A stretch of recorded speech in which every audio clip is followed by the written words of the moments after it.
Why am I doing this? Because it's 4 years in, and um, like a lot of things happen over time, basically. That's like kind of that's why.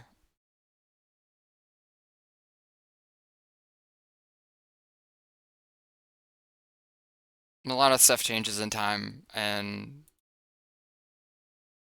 you just sort of get a lot of stuff piled up, a lot of work piled up.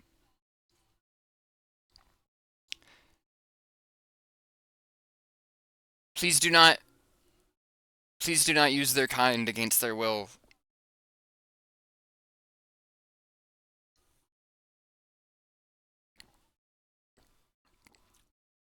I've heard they can fight back. Normally Reddit be like, "Hey, man, it's me, it's the phone," and blah blah. Right. It's like yeah. I mean, that's another piece of art. Sets rally, and so we added some more emotes today. We got here's one by Fangs. I got a big project going. Here's one I did. Amalgamates an old one into a new one with the phone as a friend there. Here's one by the Kuro Ronin.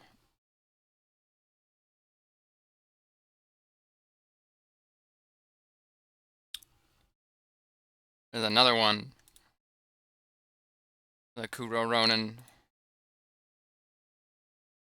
There's one by Rally. Rally is also um,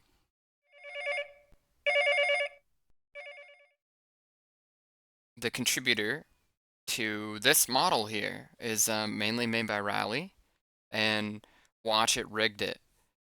And I guess I'm the designer, de facto or whatever the hell of the phone. That's me though, in a way, is this crazy phone thing. That was the idea I had a long time ago, was that there should be a phone. Mdomame says Casey you are cool. And it was created, I did this because in a weird way, if it makes any sense, Emote underscore Mamux um, Tamagotchi Mdomame loves the phone. Emote underscore Mamux Ring Ring. phones kind of gave me a lot of anxiety in life, basically. That's kind of the irony to why I kind of did this, is sort of a weird wraparound to a lot of things in my life, is oddly like Rally underscore 9 is having a the position gratitude I put moment. myself in sometimes is usually about treading water in deep territories and trying to get myself out there so that I can take risks and learn something. And in a way, I was at a point in my life where I was very miserable. As many of you probably can relate to, there are some bad things happening in the world, and I was very miserable, and I wanted something to make me laugh. And at the time I was watching The Angry Video Game Nerd and a few other things. I think it was a few years before that I was watching some stuff that sort of contributed to it, and my friends are doing Twitch at the time, but I think a lot of the stuff I was very anxious to get onto the internet and share myself because I'm a pretty private person, and a lot of the work that I do is it comes from a pretty personal place. So, I mean, I do a lot of different arts. I do music, and I do, drawing and all that stuff, and I do. Um, Sorry if I'm not like super glued into the chat right now. I'm just kind of talking. I'm kind of narrating the beginning of the show. It was me kind of being honest here. Oh wait! I forgot to put this on the screen, which is completely candid moment, not canon. Oh whoa! What happened? Get your butt out of here! What are you doing? Why'd you bounce off the screen? Center to screen. There we go. All right. Whoa! That's not the right direction. That's not that's not how you read text. I can't read this shit. Can you? There we go. Completely candid moment. Not canon. canon. I'm just talking to you as a literal person on the website. Yeah, most of the time I do this show, I am speaking kind of through a layer of irony, if you couldn't catch that. Why? The show is fictional. I'm trying to do something fictional, basically. If you haven't figured that out by now, I mean, I do break character in the fucking about section. You can go read the about section. It says everything you need to know. I mean, and then some. I mean, to a degree, like my life is kind of why I created this because I had a life that was weird and interesting and full of weird moments, and I had a lot of ideas for many different things to do with media. I've done screenwriting and I've done um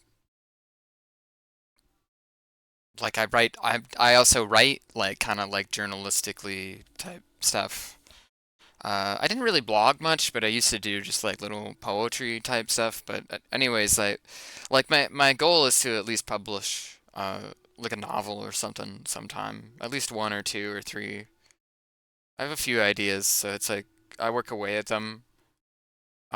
We can put stories into anything though, I suppose. You know, narrative is just its own art form. So that's like my deal with all this is that I wanted to create an interactive show that could kind of do things in a way that you kind of can't do otherwise. And I wasn't sure what story to tell, but I kind of had a story in the back of my pocket that I had been thinking about for a really long time. I think I had a delivery job one time that like really probably factored into some of like the ideas in my head of like I think I remember a long ass time ago in the delivery job of like kind of when you're just kind of in the downtime moving between shit. I remember thinking about shit like man different like if the world was like all destroyed or something, or maybe the governments are different, or it really does seem like you could just roll dice and the world would turn out like a little bit different, but not super different. And that always intrigued me that it was like there's a really weird superficiality to absolutely everything in life and historicity. So I wanted to reflect that. I wanted to make a work of art that was kind of dramatic, but like kind of sad about like how miserable I was in a way. I felt like there was something there about how making yourself happy, basically. Making yourself happy is a really important thing to do. You make yourself happy with like comedy, with art, fiction, or the stories you can kind of tell to help yourself um distance yourself from like sort of the more punishing things in the world. And for me, the show really was that because it was like it was a way to like really, really be able to do like just a million things that I wanted to do basically. I wanted to do video arts, I wanted to do a story, I wanted to do alternate reality game stuff, I wanted to do programming type shit, I wanted to do game shit, I wanted to do comic-y book stuff. I wanted to do just big fucking narratives that are connected together. I wanted to leave a million gajillion clues for people to maybe pick up and look around and if they're interested. And it's just like that's what I mean by like I sort of reserve myself to a privacy because that's the way I think basically. And I'm just kind of dumping that out into the world in hopes that maybe somebody would care. I guess people have. I found that people do kind of care in a really profound way. That's really life changing. I mean, I guess that's why I'm going on this spiel. Is that I couldn't have done any of this stuff without you guys. Basically, it's that it's just not possible. Like I mentioned, you're the blood that pumps through the heart of whatever the hell I'm created here with the Lacan structure or whatever with the fucking diagram here. I whatever I've done is like it's powered by you basically, and I wanted to create a narrative that was kind of about that basically, which is that like the today is complicated. It's fucking complicated to live today in your life today. It's really complicated to live in this modern world. It's a cyberpunk world, and we don't even get to talk about it. We don't get to acknowledge it. Nobody fucking says anything about it. They just shrug their shoulders, and a bunch of people fucking die and shit, and fucking the companies clap and they throw a bunch of money at the problem. It's not fun. Nobody likes the world that we live in. Yeah, I'm cyberpunk, and I didn't even get to have a sick ass robot arm. That's the deal that I'm talking about. It's not fair. Like, there's sort of a punishing aspect to everything. Um, it's led me pretty obsessively to kind of to tread to tread a spiral of a bunch of ideas that I go to over and over again for concepts that kind of got me into media in a way that I haven't before. I'm really appreciative of media in a way that I haven't been before because I've been so invested in trying to perfect an art form for myself to try to move forward with it and give the best show performance I can. Basically, is the best way I could think about it. Every time that I'm trying to do this, I'm trying to do something. Basically, when I hit the play button, I usually don't just like to be like boo here, boom, boo, boo, boo. I'm a ghost. No, sorry, boo, like boom, like here's some shit. My video game. It's usually like if I'm doing that, I'm usually because to I want to create commentary about the circumstances, usually about what the hell I'm doing in a weird way. So that's I don't know. I wanted to make it like a heavy show, not just something that was like um some people don't know what they're doing. Some people do know what they're doing. Some people can't be asked to figure out what they're doing. There's all sorts of things. Like, you can do whatever you want, you know? Like, I don't care. You do you. Your art will probably be really good. I believe in you. For me, what I really love is kind of wowing myself, entertaining myself, and something that I like to do is create these like fucking mazes of things basically that's what I'm interested in is basically systemics and stuff. I went to school for engineering. What can you what can you fucking blame an engineer for being so silly about the way a bunch of parts interlock and stuff? That's like I wanted to do that because I didn't think that that was possible. Basically, I was curious if it was possible. Could you could anybody do that, you know? Like cuz I watch a lot of people's shit here on Twitch, and I like a lot, and it changed how I thought about media, so to speak, and it kind of moved me in this direction that I don't think I'd ever thought that I would do this, because I was kind of I don't know why I was hesitant. I think it was like the daunting upkeep and reality maybe of like a YouTube career or whatever the hell that's supposed to be. The whole thing kind of felt fuzzy to me, and it kind of made me feel a little bit afraid to push forward, but I did anyway, and I'm very happy with. It was 4 years doing this weirdly. Well, 4 years and a lot of self-discovery. When I started the show, I wasn't out of the closet. I was just hanging around reading Homestuck, and then I don't know what the hell it was really. I guess I just kind of was like, this is the idea. This is what I want to do.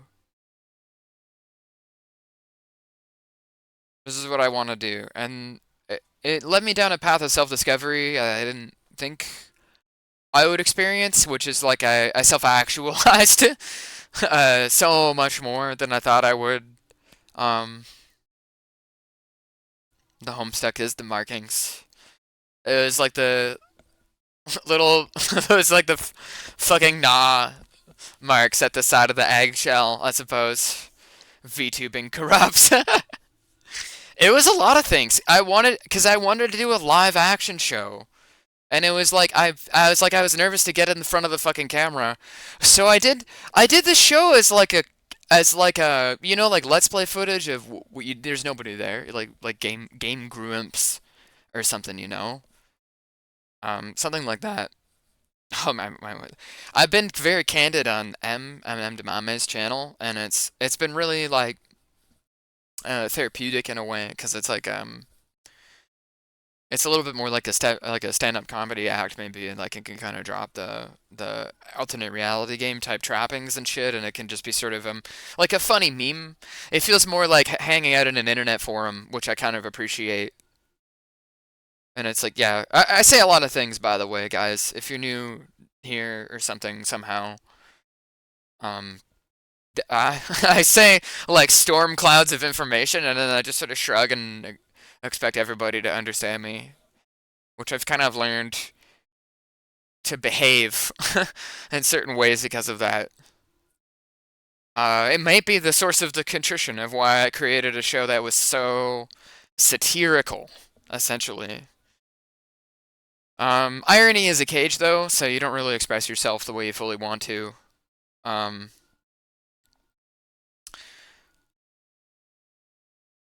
you usually don't. Frequently thought about making an Arlie Muppet style puppet and doing that would be so fucking cool. Yeah, I've actually really thought about that a lot too. Making um a phone puppet and you just with like a little jiggle motor so it can jiggle the receiver as if it was I could hook it up to my mic. Yeah, like I thought about that a lot. It'd be really cool. Just some simple electronic wiring and shit, but it'd be really cool. Like I would love to do that. I think that's where the show will go eventually. Is we'll do stuff like that. We got plot for it too that can make sense too. If you're following me, the show has a plot. Yeah, the show has a plot. Um, I'm gonna just go back and cut everything, the material, all for YouTube at some point. That'll be a big project. I've been looking around. Maybe somebody can help me with that eventually or something, or maybe I'll just do it all myself. I don't know. But yeah, it's hard to know what the hell's going on. I mean, just last night I think we were talking about making a game, though, in a point-and-click adventure style, kind of like what's it called?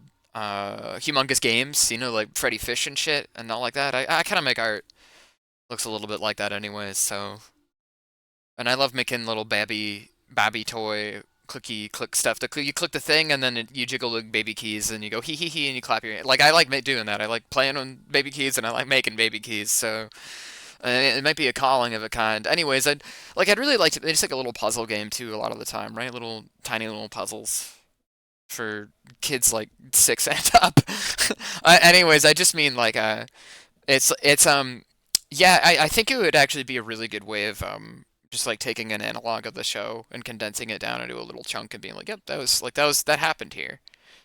I think like Germa was Germa was a huge inspiration to me. That's live action, right? Germa's a live action guy. He's not a cartoon. The Germa cartoon.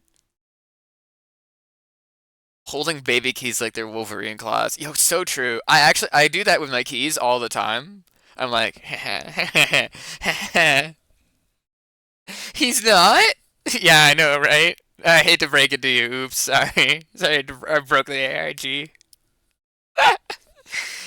I think that's the idea though. Is like he kind of has a thing going on. Like what he does is real. What he does is like there, and it has like a story to it, even though it's not the same thing as what we're doing. Basically, if that makes sense, like we're a lot of the time people are just doing fucking let's plays, and he is too now because then he's in his retired arc. It's much easier to just do just kind of relaxing shit, basically.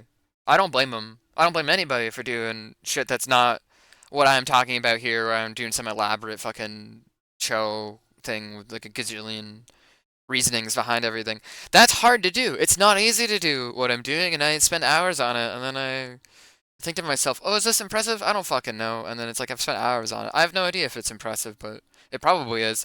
Yeah, I mean, sorry to tie that into. Yeah, Gaz, I really fucking appreciate you saying that. I worked so hard on the show. Like everything that I put down, it has meaning. Like I actually legitimately try so hard to make the show have meaning in every conceivable way that I can think of. I try to make what I say I'm acting like when I'm doing the show and I'm this big thing is on the screen here that says it just when it's canon I'm acting. I'm not acting here. You can kind of hear how manic I am IRL uh as I make storm clouds of thought all the time. Yeah, when I just mean that like I put a character into the character. I try to act it out Because I imagine that this would be the way things are, and then I live in that world basically. It's like an elaborate Dungeons and Dragons campaign that I've just kind of made for myself that I DM and play, and I pretend to be surprised, like any good DM can pull off. It's all those things kind of add up to me to make to me I feel like it would be interesting. That's why I'm doing it, basically. I'm sorry to pull the pants down here. Why am I pulling the pants down here? Uh, well, you can probably hear it in my voice.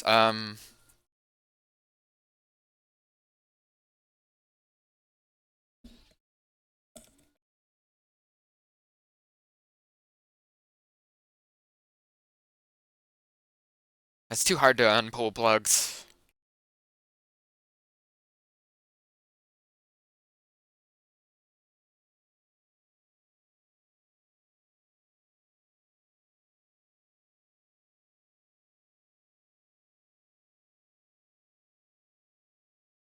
A lot of shit happened in my life. Mainly just this year.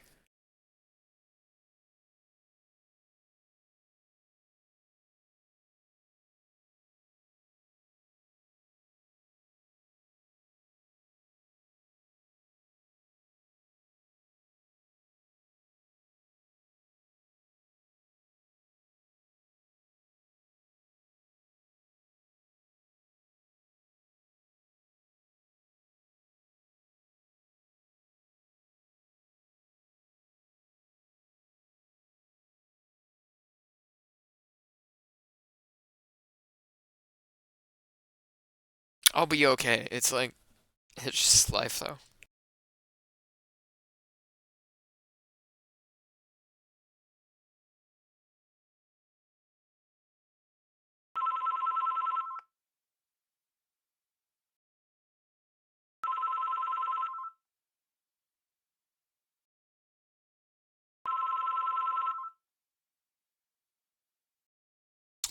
Shit.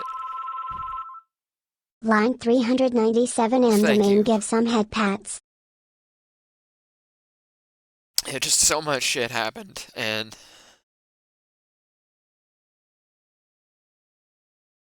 it wasn't okay.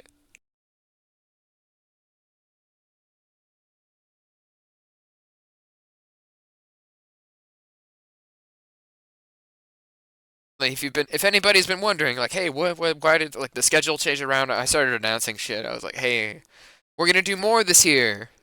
Nope. Nuh-uh. Sometimes you just roll dice and you get fucking bad rolls. So you pull a bad card. Sorry, I needed that just to pull that plug out of myself for a sec there. It's just really hard. I started transitioning. I'm on HRT now. I started like a month ago or something. Something like that.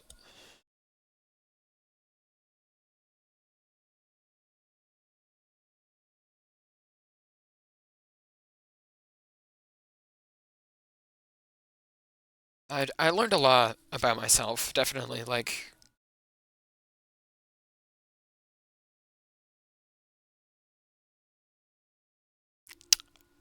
I learned that trust is really important.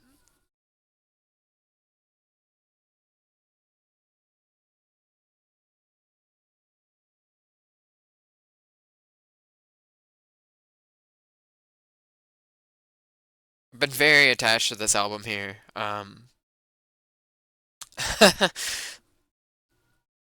I think that I go back to it a lot Emote because it's underscore just Max Tamagochi M domain loves the phone. Emote underscore so much Max fucking ring ring. happened.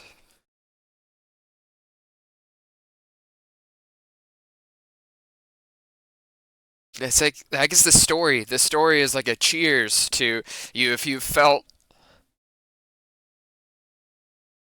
like things are going too fast, if shit just won't stop happening, if historical reality could maybe just take a break, or more so, like every little thing could participate less in that fucking swarm, you know? Just, yeah, stop entirely.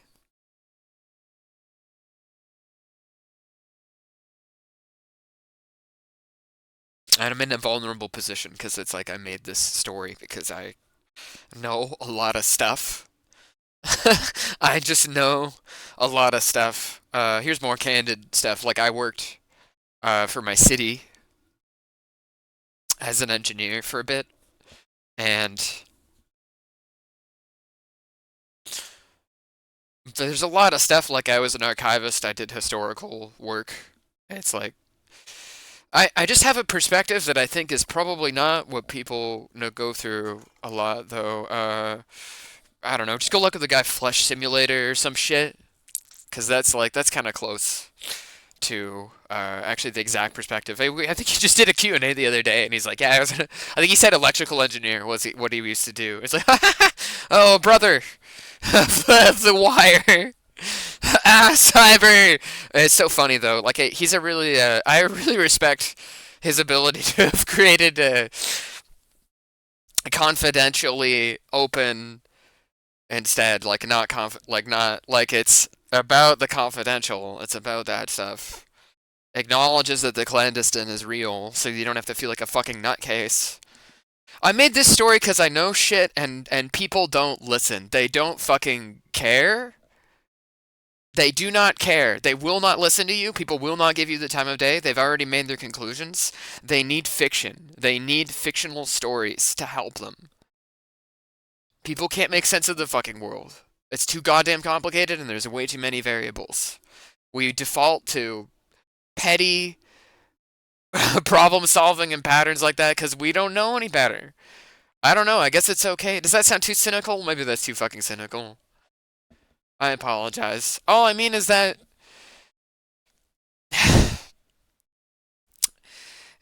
it's too hard to say the hard parts right away. The way that they are, you need time. So people like me are kind of stuck playing a game, which is like you just have to speak in code, basically, because if you don't, um, the Teesler dash police, right, they'll come get you and they'll come put a bullet in your head. And I like being real instead of being fake. I can't be real very often. I choose to be I choose to be fake and to do a fictional show so that A, I'm protected, B, you're protected, C, we can kind of live in that fantasy and that'll be okay because you just can't fucking do this shit. You just can't say shit out loud. You just can't in our world. I shouldn't be the arbiter, but I can be a messenger, an angel of a kind. So if you'd listen, that's what I'm here for, basically. That's why my show is so weird and psychedelic, is because I sort of just need to get it out that the world is very complicated. But I have a lot to say all the time, basically. Um, I have a lot to say all the time, basically, and I've been stuck, unable to talk about anything that's happened in a sane, productive way. So, in order to like rationalize everything and not become like a fucking conspiracy theorist, in the way that like you have to realize is not helpful, basically. I don't think a lot of people realize that though. Bless their heart out for caring so much, but you can hurt a lot of people in that process. What I'm saying is not easy. It's very complicated, but I'm being very honest here because I kind of feel like I have to be.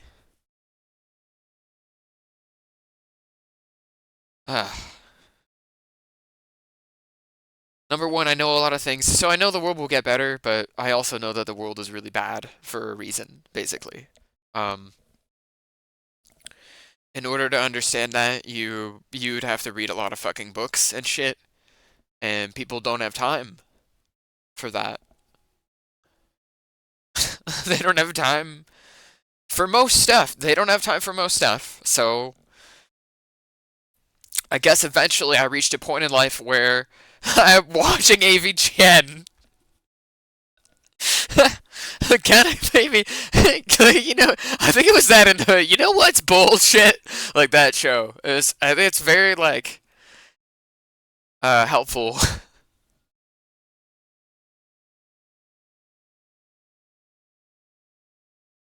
I thought it would be really funny, basically, that it's like the Morse Corp verse is this tool to help acknowledge the fears, I guess, that are there that are not easy to disacknowledge, I'd say. And I like my life changed so much in these years, and it wasn't just coming out, it wasn't just transitioning. It's like so many things, like I'd say don't take it for granted.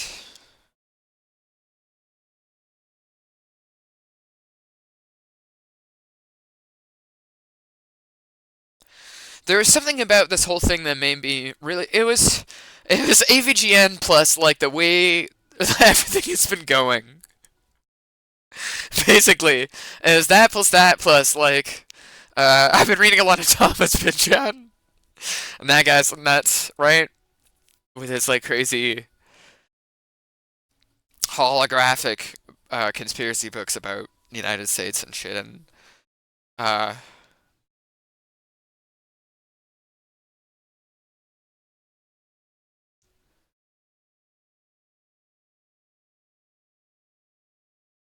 oh, this is a moment of candidacy. This is not canon.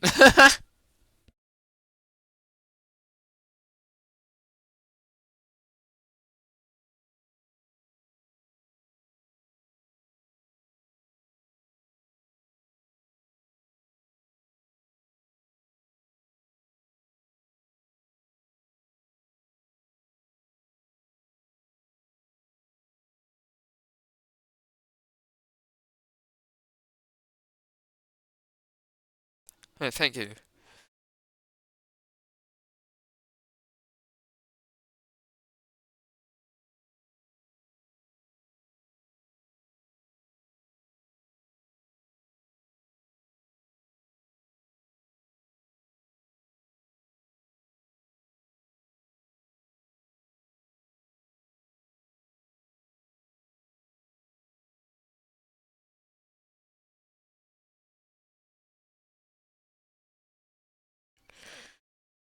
Yeah, I just felt like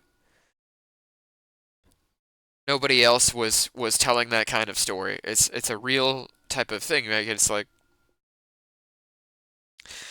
you have a friend and they're talking to you through the phone.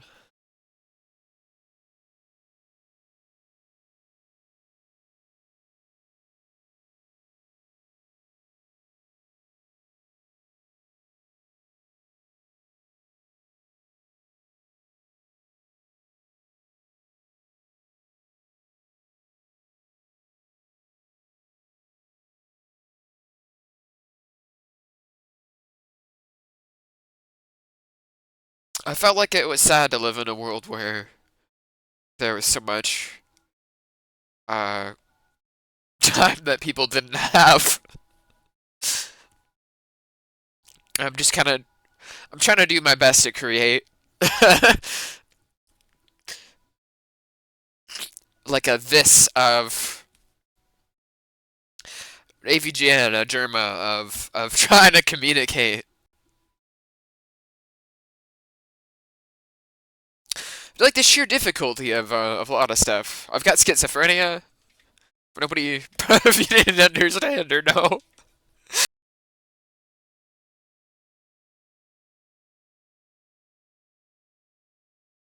As if it wasn't obvious, right?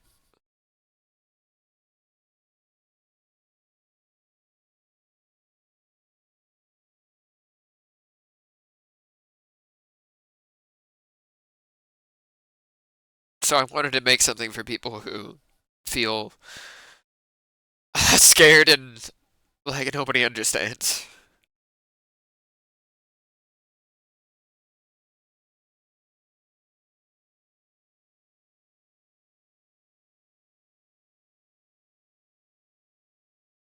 I think if there's nobody else who will, I guess I'm the one who has to. I have to say what I have to say. Like there's nobody out there who's saying what I'm saying or thinking what I'm thinking, and every day I have a weird conversation where someone's like, "Hey, I don't understand the shit you've said." It makes me laugh my ass off because it's like I'm not speaking anything other than what you're speaking, you know?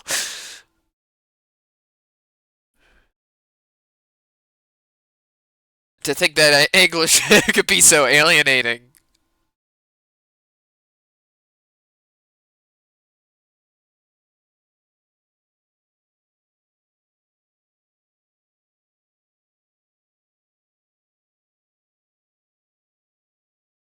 Yeah, I'm not oft I can't do this often. I'm just not that type of person.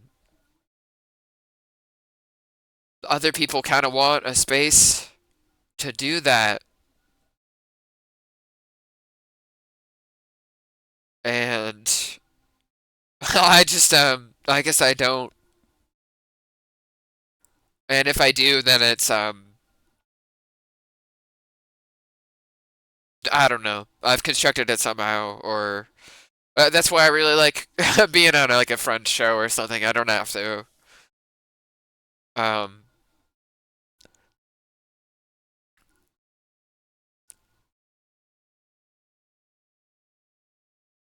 I don't have to obfuscate as much, but I.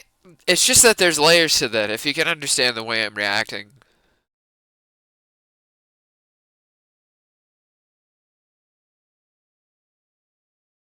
yeah. This year's been really hard. It's just been so painful. Uh, Not just because of what's going on in the world, but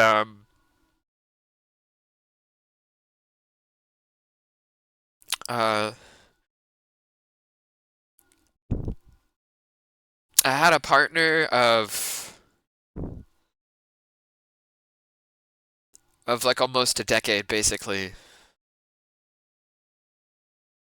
And that was a big change. Is We kind of drifted apart. I feel like the more I did my show, the more I realized who I was, the more we drifted apart. So that really hurt this year.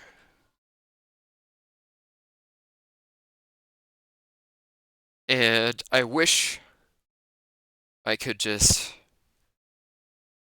be the type of person who makes who just airs their laundry, you know, or whatever, or you know, it's just. But I don't work like that. I don't think like that.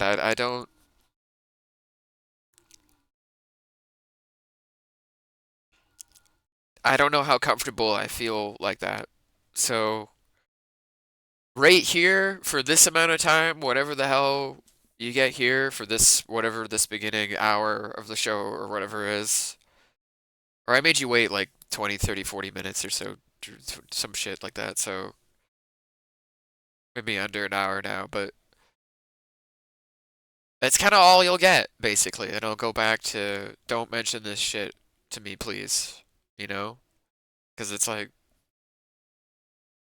I don't think it's entertaining. I don't want to do. I'm not that type of person like I keep saying. I don't want to do that type of show. I wanted to do it about stuff. I wanted it to be about things that can be said. I wanted it to be about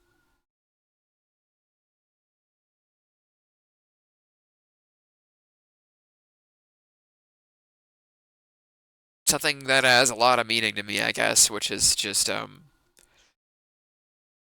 I guess things are really melancholy, and in order to sort of move forward, in our lives from a lot of things. I think you just kind of have to accept how how much you'll have to you like you just have to push through and push boulders. You have to you have to take thorns out, you know? You have to take thorns out of your side.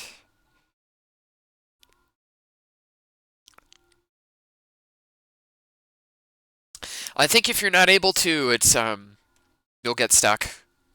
So, I guess it was my way of addressing how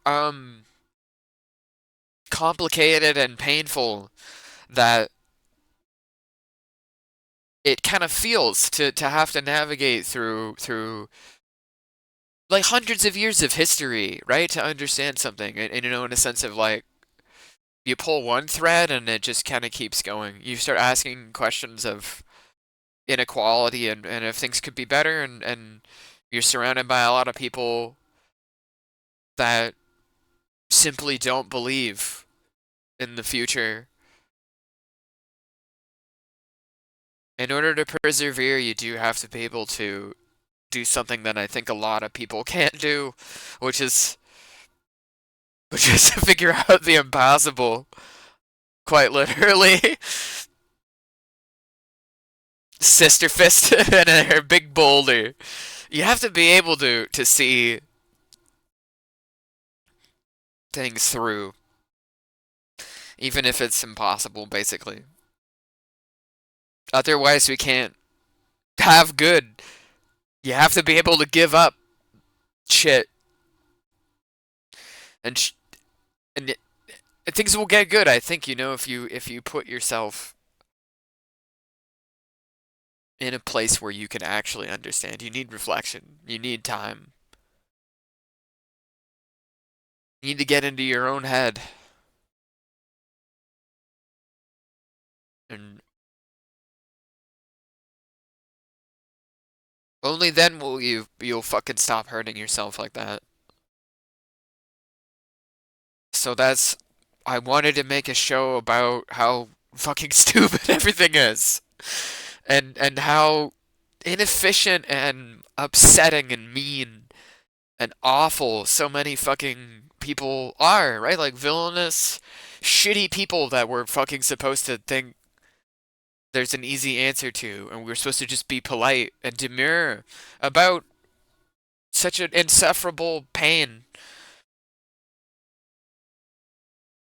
We're kind of expected to be like Jesus Christ, even though half of that shit couldn't even be applied.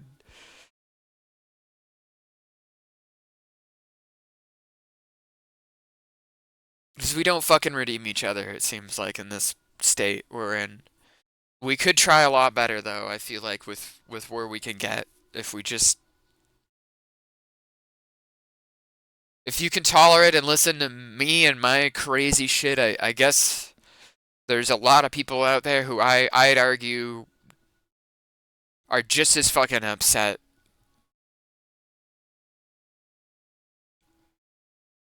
I think that's powerful. I think that's something.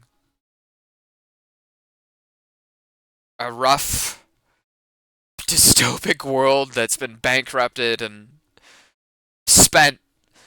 And where will it get us? I don't know, but it doesn't seem very good.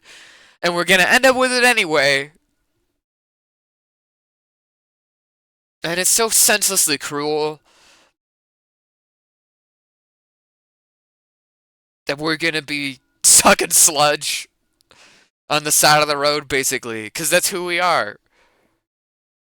But I think that it's good, though, in a way that really needs to be understood,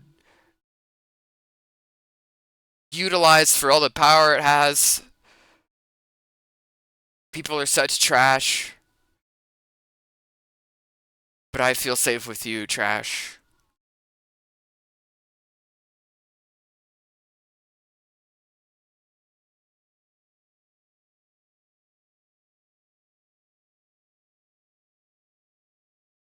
I feel like it's an appropriate era of our history right now where we're just fucking we're so aware of being what we are that it's just noise and pain at this point. Like, how many fucking times can we repeat a cycle? How many times are we gonna make the Dark Souls story or whatever, right? Or how many fucking times? I swear to God, people get wiser.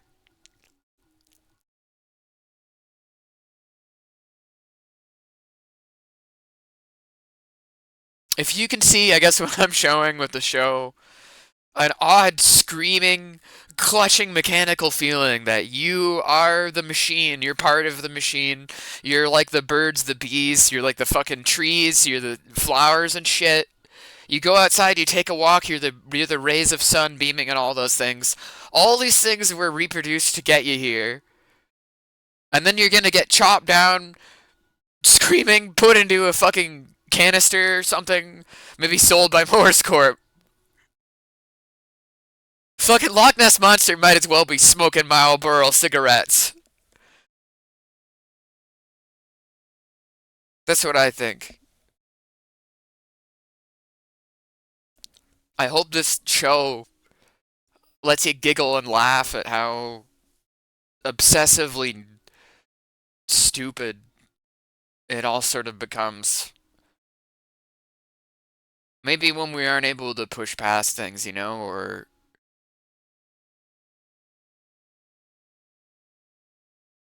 so I think my show, at least to me, represents change at the micro level,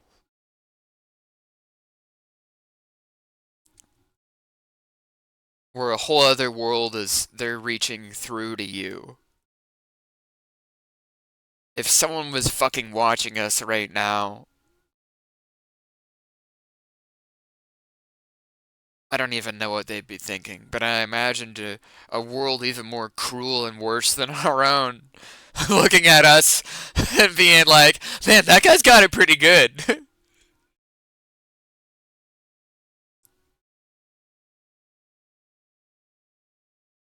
I just think that's so profoundly funny. It's like a Zen Buddhist shit, I guess. I'm always on my Zen Buddhist shit, basically.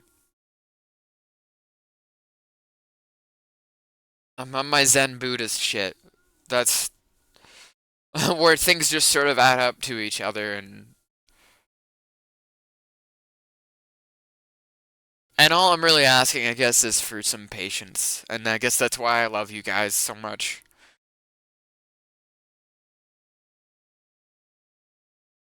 The art that I do is really personal. It's slow. It takes hours and hours and hours of me working on shit. I don't even know what I'm doing half the time, but I do know what I want to do. That's like, I guess that's what I'm up to, is I do know what I want to do. That's part of, I guess, how all this shit fits together. Maybe why I detail so much stuff is it does fit into that all this stuff is stuff that I want to do. I want to do something complicated. I want to do something weird looking. Maybe it's an eyesore, even. I don't know. Whenever someone tells me that it is, I can't help but feel like a little bit offended, of course, but I don't care. I guess that's just what they think. Maybe they're right on some level. But I wanted to. I wanted to make this thing that I've made. And I made it because I didn't think anyone else ever would. I thought about it a million times over, and all I could really come to the conclusion was is I kind of feel like maybe I was ahead of the curve by accident, maybe, and every year has just been learning. I should be trusting myself a lot more than what I was doing before, you know? I think I started out, I can look at myself uh, back at the where I started from each kind of year, developing on that. Yeah, I think I guess there's something about that to me where it's like, to me, somehow this is like what I desire to do somehow is that's what I want, to bombard people, I guess, with the things. And I just sort of am I'm kind of playing a game with the people. It's like,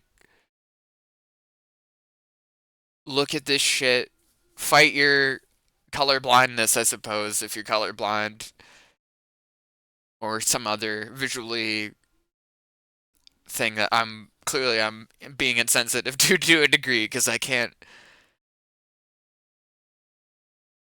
like, I have to admit that, the difficulty in my work comes from the oddity and the bombardment of the senses I kind of go for.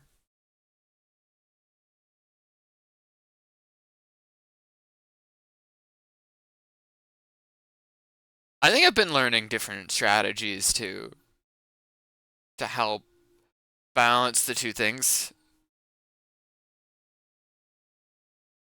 It's funny that I guess I'm just such a sucker, for experimentation, I guess. I think that's kind of,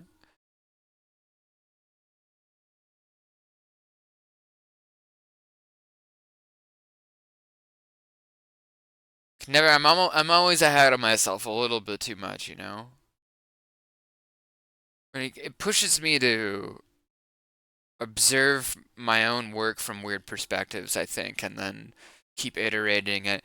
A lot of stuff is very evolutionary to me too, I suppose. I think that's why I kind of feel necessary to push forward and make the commentary I tried to make, I guess, is like, it feels like there's a necessity to at least trying to hatch a little butterfly effect to a degree. And sometimes I scare myself with the hilariousness of doing fortune telling and all that with the show's dystopicness. It can be pretty funny to guess things, because you can go back like 4 years from now, and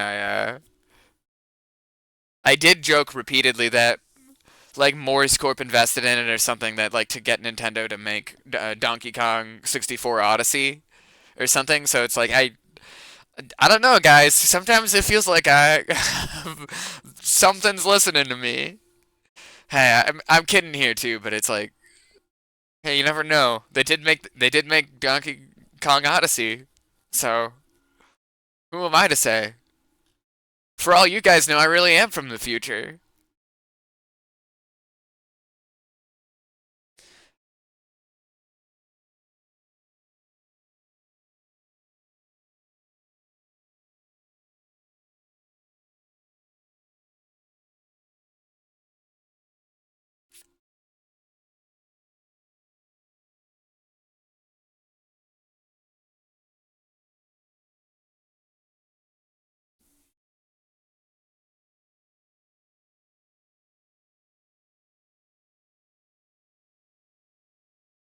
The world blurring together in an overwhelming, nonsensical way is part of what the art wants to communicate.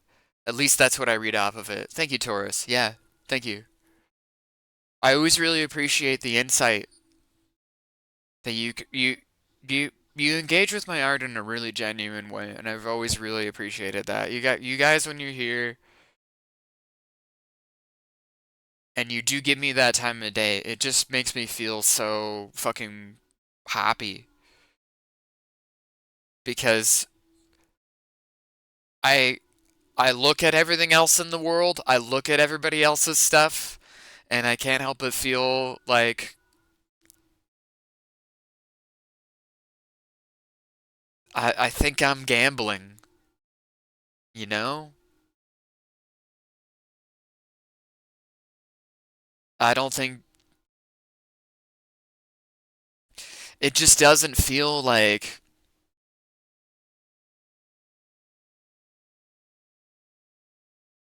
like shit's on the line in a different way, I guess. It's something that I end up feeling. I can't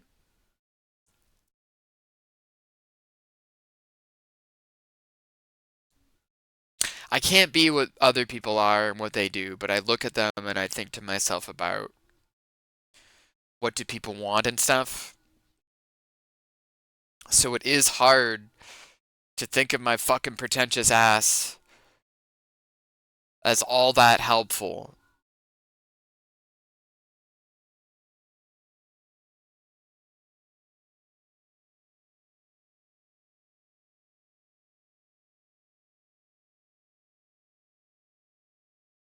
The amount of introspection, I guess, that I like to foster, though, too, I guess that's why I am so very pleased to keep doing this stuff. It's not, I guess if anybody's like scared, I'm not fucking gonna cancel the show or anything.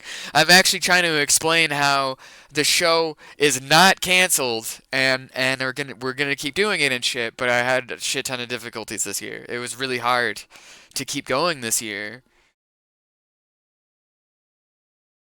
A bunch of shit happened in my life that I made a lot of stuff really difficult, and I'm just things are changing. I'm moving on. I don't know. I might have to move like my house and shit, or I might have to move to a different house or whatever. I don't really know.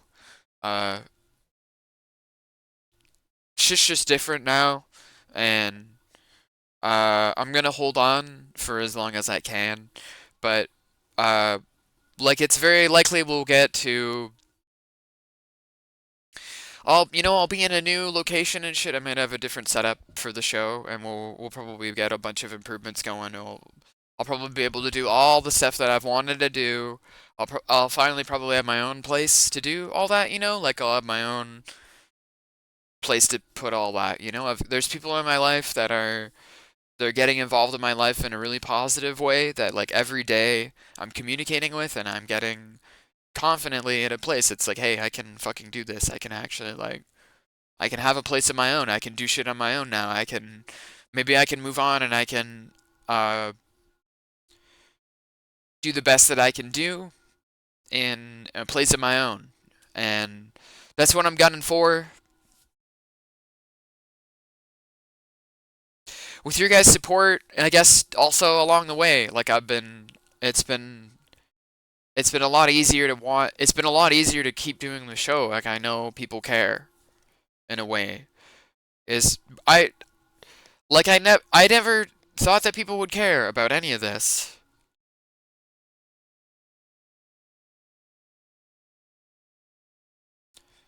So like to think that I can keep going. I really want to. Like I thought I'd have to like there's a lot of shitty stuff. Like a lot of friends were lost for one reason or another that we can't fucking talk about. I refuse to talk about that publicly. But let's just say it feels like a lot of ice is being thrown around. It feels like a lot of, you know, ghosting, withdrawal, and rejection is kind of coming to how people are feeling, and I don't blame them, but like it is hard. I've been friends with people for a really long time. They want to move on. All the luck to you. I don't have anything against anybody and their fucking what they're doing. Not at all. Like it's I think that's why I get so fucked up about it is like I'm like a nobody, so I just want to see people fucking do well. I don't want to see people bickering about this shit, and there's good people you can go support out there too. So if you feel like you're not respected in your community, I'd say trust your gut. I learned that the hard way this year.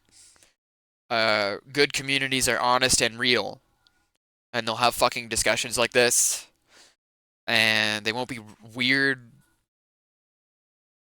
fucking bitchy sewing circle clubs, you know? Which is something that basically never happens on this show. If anything, I go into weird rants where I defend piles of garbage. And then I try to defend also not piles of garbage and then try to get people to just fucking lighten up a little bit, you know? Because it's like media. Like if a volcano was coming, would you really rescue your copy of Adam Sandler's Click? Would you? Would you really?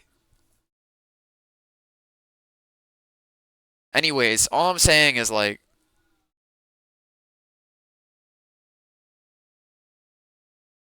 it is funny to me. Like I think I made a show built out of contradiction to try to highlight where I feel like everybody's just sort of afraid of and at now. It's like a world of contradiction, confusing little messages everywhere and hyper overstimulation.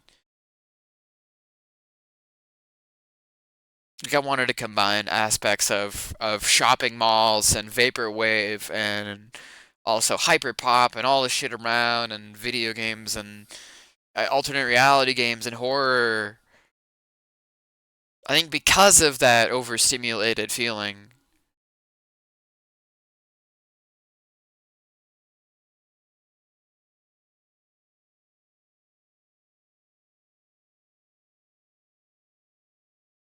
I think so much, honestly. I I I try really hard to keep it all together, I guess.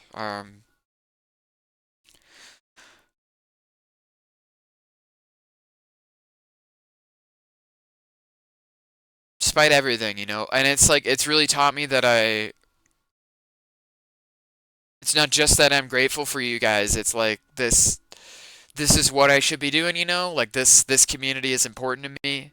That you guys can come here and you can talk about stuff, you know? Like complicated shit maybe in a way that you feel like maybe it takes a dialogue to wiggle through. Personally, that I really care about that a lot. I think it's really important.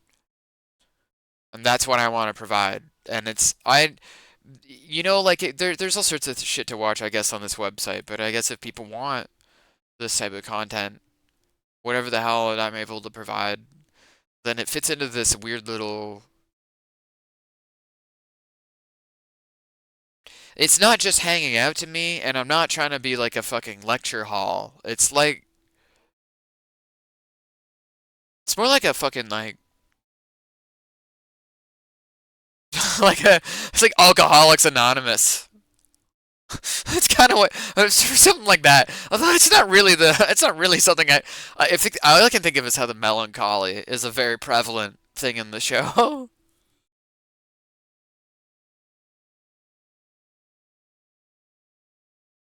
I guess it's just yeah, if you feel like nobody's listening to you,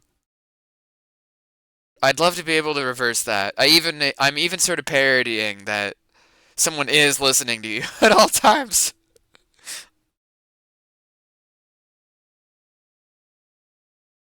Old Paris speakeasies where people would bat around ideas. That's it. It's like it's a whole battering ground, and it's I'm not an expert in anything. I just got a smart mouth, you know? I think together with that with a little bit of elbow grease, that gets somewhere, I think. A little battering the things around.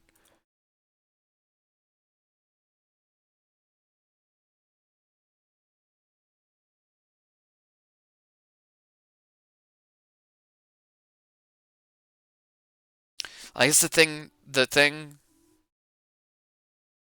that I come back to a lot that I guess I've sort of tried to highlight here with the show too is like a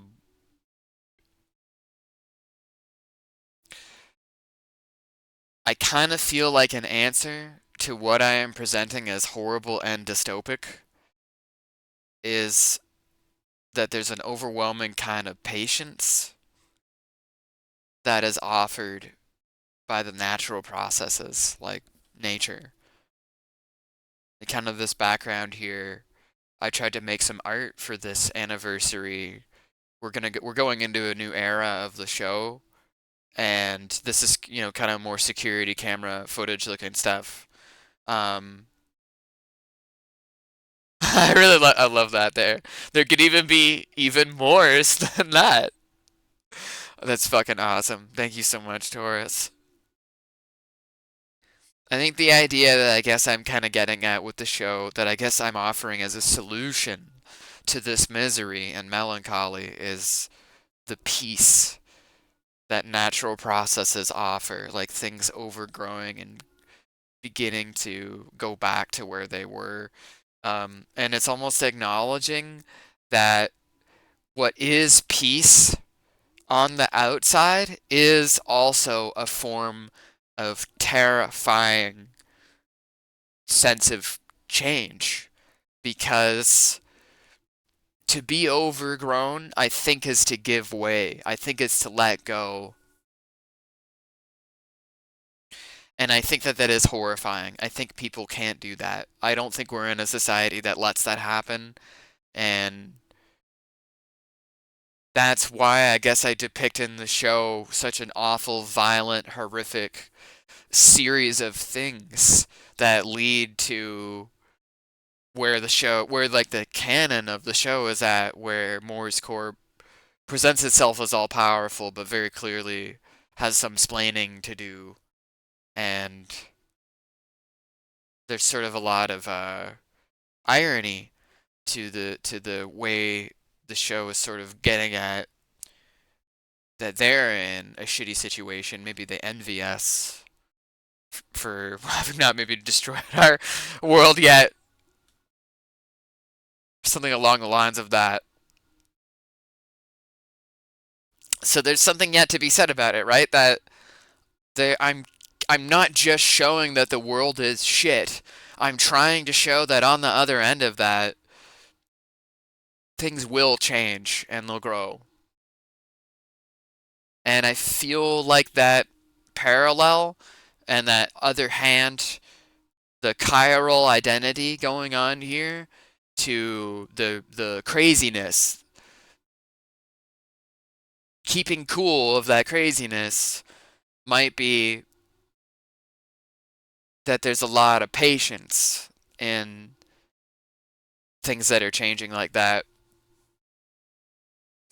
And I guess I find myself in the world a lot, touching grass, I guess, as they say to do.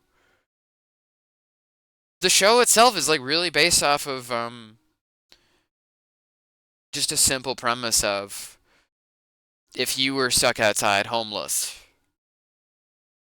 like how shitty of a life that is, you know? And it's like that debased level of condition in this post apocalypse is just sort of the way everything is at this point, you know? It's like so caustic to be the way that it is that I kind of offer over and over again a sense of freedom by the imagery in the show of something kind of ugly piercing through this natural world that it was already kind of beautiful, and then the natural world is growing over on top of it, already kind of emerging from it. Now, I kind of like to suggest that even if something comes by and fucks up everything, there's still got to be a janitor, so to speak, that goes and cleans it all up.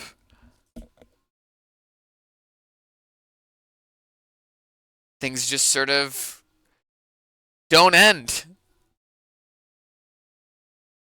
There isn't really a neat answer to things, and some people in life aren't good at living with there being no answers to things. And living with a narrative that is a rope pulled out from underneath of you isn't just infuriating, it's like it makes people insane. It's a contradiction they simply can't live with. But I think it's really funny. So I decided to make a several 100,000 hour complex meta work about the very fabric of that.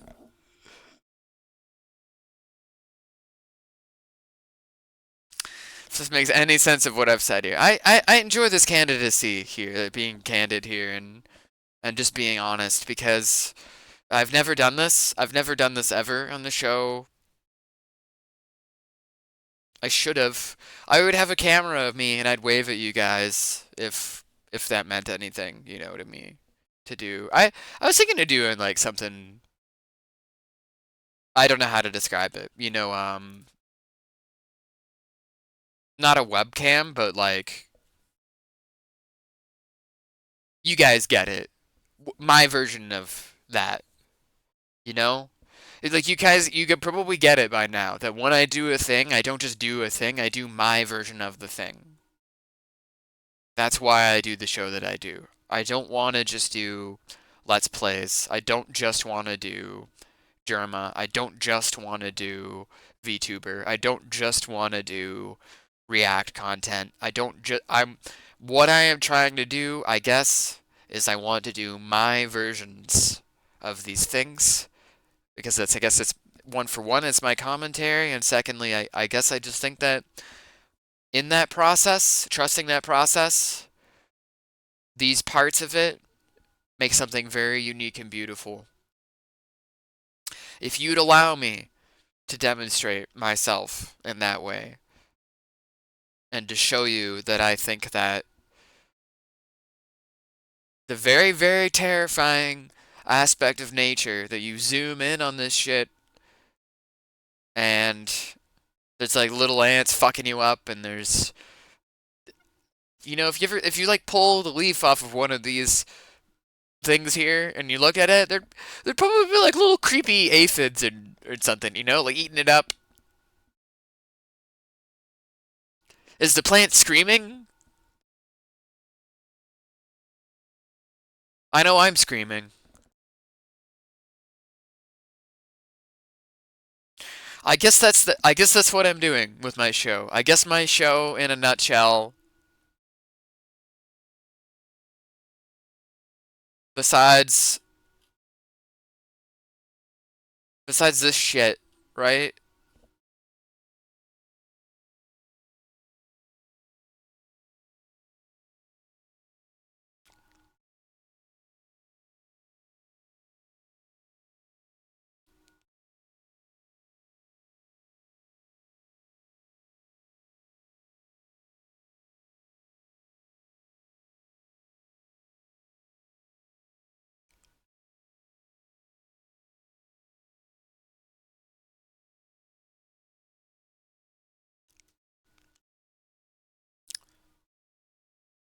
There we go.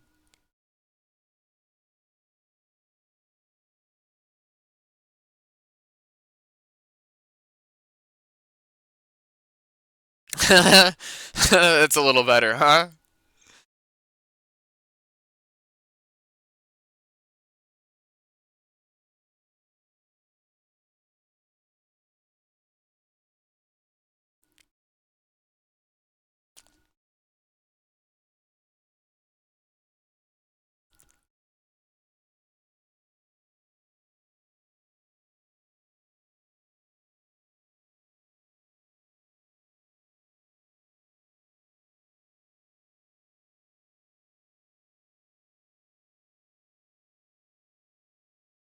It's funny because I enjoyed the show as a curiosity, but you're pulling back the curtain a bit, and I'm so much more in agreement with you.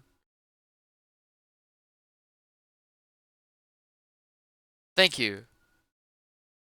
I guess that's what I'm doing here. I mean, I think you literally just saw curtains pull back of a visual. I think I literally just did that too to help to help sell that very premise right now that yeah, like I really wanted to I just wanted to talk about why did I fucking make this show? Why do this at all? It's like it's not mean-spirited. It's I'm punching upwards basically. I don't like to punch downwards at all ever, really. Unless someone was a stupid dick, but it's really more of a sideways jab. I like sideways jabs too, like little eh. Those are always funny. In like the not like the fucking stupid fucking exploit a weakness way. Like that's punching down, you know?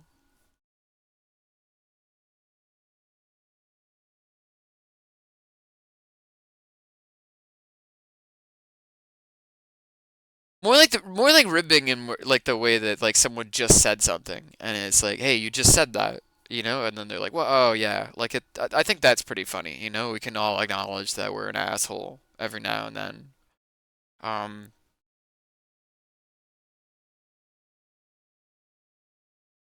but it means a lot to me to punch upwards basically. Like with all these ideas.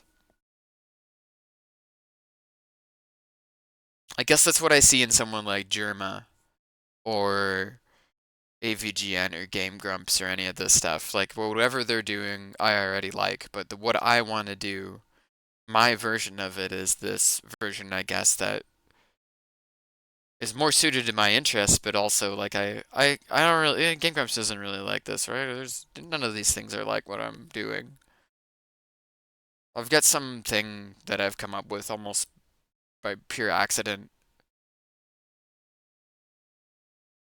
Essentially, it's an incomprehensible machine. I'm pointing at the screen. We're pointing at the screen at this point.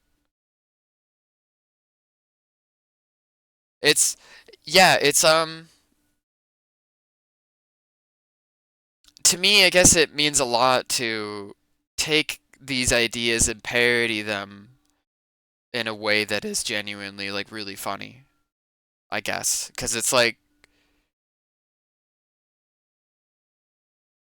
that's I think I genuinely hate that too for a community is for the community to be lost in nonsense basically and not be able to fucking say anything. I want you guys to be able to say whatever the hell you want, basically. Unless it's horrible garbage that is against the rules. Don't do that. But I want you guys to be able to think and feel and tell me how you're feeling and all that stuff. And yeah, I really hope I hope I've never been mean spirited. I say funny things, but they're mostly off the cuff. Um,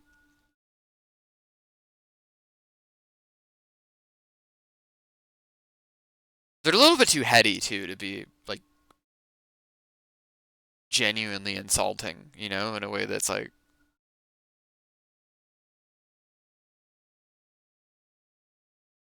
I don't know. I'm usually making fun of like dictators. I feel like they can take a joke. And if I mean actually technically they can't take a joke. That's why they're dictators. Well, anyways, all I really mean is that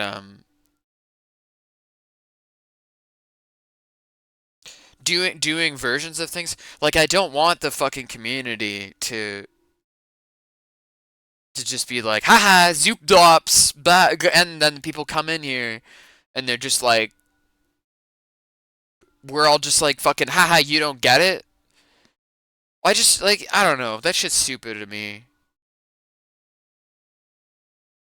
And hopefully you can see it. What I'm getting at is that the Morse Corp meme shit, which I'm not even that responsible for. I think most of the Morse Corp meme stuff is shit that other people come up with in a funny way. I mean, that's the essence of why something is a meme, is sort of it's like carried from person to person. I think that's yet another reason why I adore doing this so much and letting and having that fucking exact type of mantra for the community to play off of that type of stuff. Because it's you guys that come up with the really funny shit, really, that comes back around, and it just becomes even fucking funnier. Like Moore's Copter, Moore's Car, the Pink Slop. bunch of stuff, you know? And it's like I guess I'm a good editor for it, but it's like genuinely like there's a lot of really fucking funny stuff. I think that just sort of emerges from the context of the show, I suppose. And I guess I mean, some of that is also right because of the show is really fucking absurd. I want it to be. I try genuinely to just have made a absurd piece of art about absurdism. I like absurdism. I think the point of making an absurd piece of art is definitely for me is to do something no one else is doing. I don't see the types of things done like that. I don't know. I just don't see it around. I maybe what I'm asking for, demanding and creating is just a gleefully strange predicament, I guess.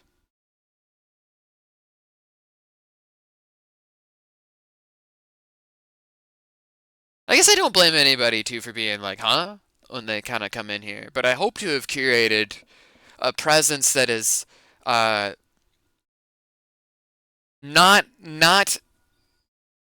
necessarily 100% alienating.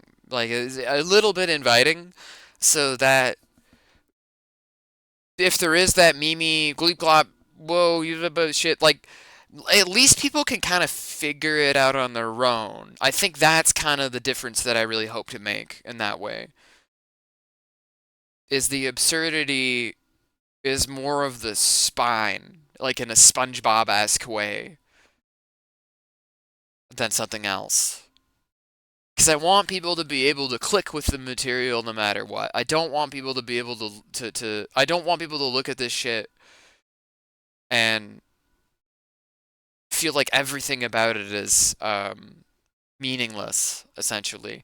If anything, I would hope that the extremely detailed words I invent by combining all my linguistic skills with like the whatever Latin I know and Greek and all that and Russian and French and all the other any language that I know I've blended together to try to create a distinct quote unquote Morse Corp language, Morse Corp world language.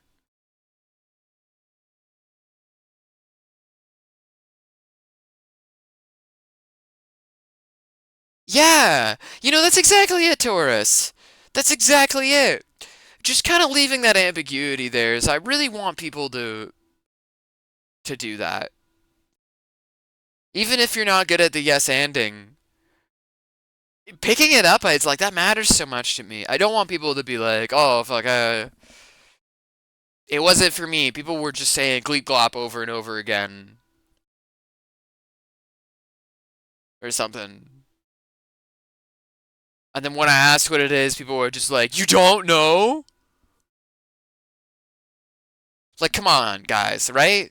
Like at the bare minimum, that'll just be that's a telephone. Like I think that's it basically. I don't know if I pull any shit like that, you know? And if I do, I think it's like esoterically pulling its own leg instead of the joke being on you guys. Which I think is better. I think is better comedy, technically, is I'm not trying to pull your fucking leg. You're not even, you just got here, if you're just, hypothetically, if you just got here. Why would I fucking punch you in the face as soon as you got to my stream? I guess I just disagree with those types of people that are like, haha, wait till the fuckers get a load of this. I don't know, like, I don't want to fucking do that. So many people are like, yeah, well, that's what works. That's what's exciting. And it's like, no, I disagree. I'll prove you wrong, actually. I'll make my own fucking shit. And I guess that wraps around everything else I've said here today, right? Which is like, I can't not do this. I have to do this.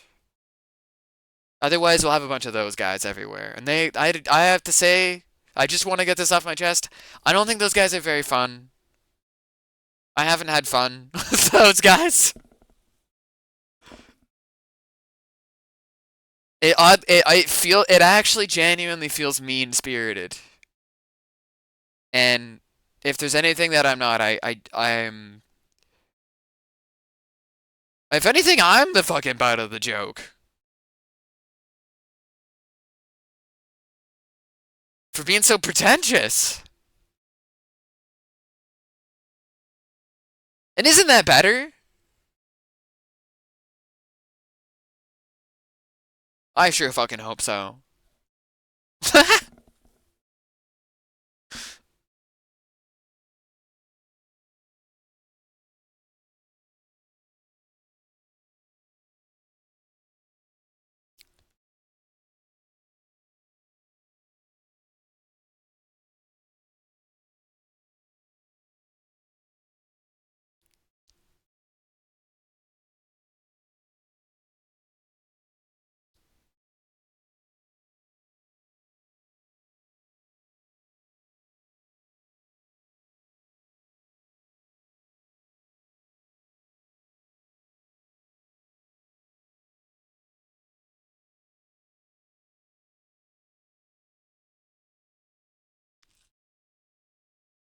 All I can really think about it in that sense, is like a. I guess I didn't really want to design a piss taking machine.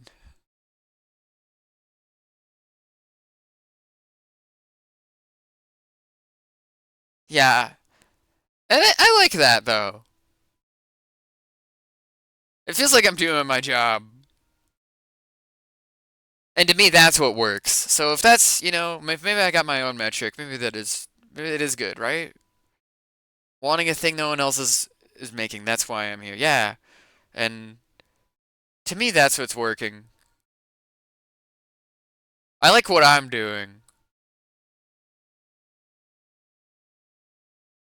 A jester. Yeah. I feel like if there's any of the Harlequins that I am, I I might be Pierrot or one of the ones that's like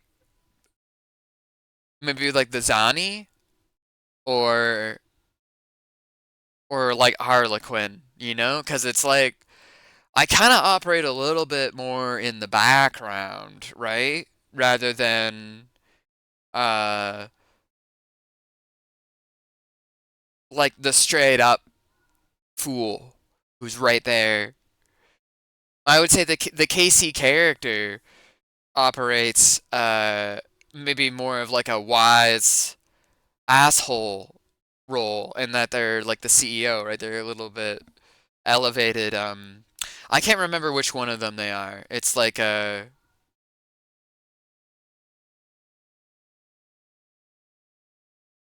one of them that's Sacho or something, or whatever the hell his name is. He's like the respected noble guy, but they make fun of him in the Commedia dell'arte or whatever. It's like, yeah, like I guess that maybe the phone is more of a clowny clown, because it's like if that's not abundantly clear too, like I try to play the operator character as a background entity. Uh,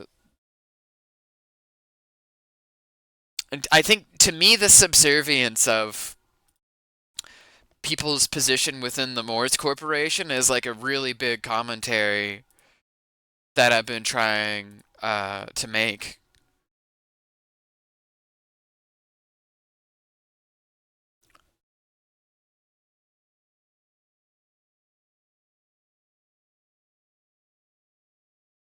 Yeah, if that makes any sense in that way.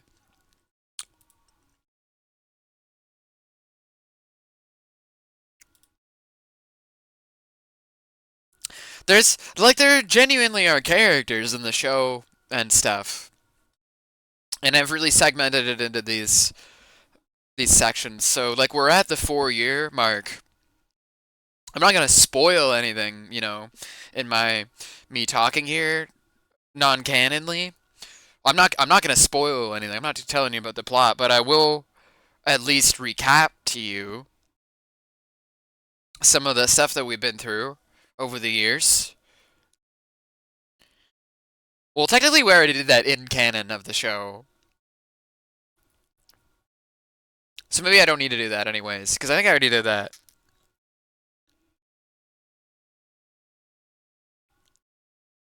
On New Year's. I'm pretty sure I already did that actually. Yeah, I mean, I guess a commentary in the show, a really big commentary in the show is memory and how memory defines you as a person and builds your identity as a person. I think, the more I started doing the show, the more I made it about personas and characters and how they feel about things.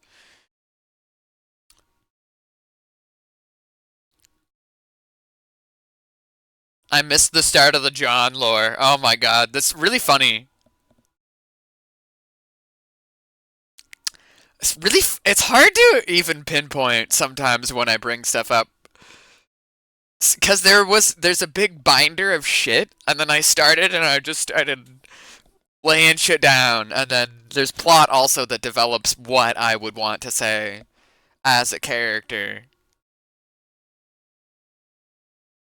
John is I don't know, when did the John start? At some point, I guess I must have just dumped that on to people.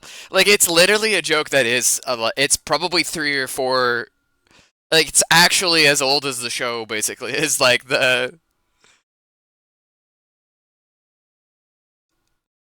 some stuff like that has actually been concurrently a joke for years. And to me, it's very funny because I've carried that torch for so long. And then it is also extra funny to me that maybe people have to get in on the joke.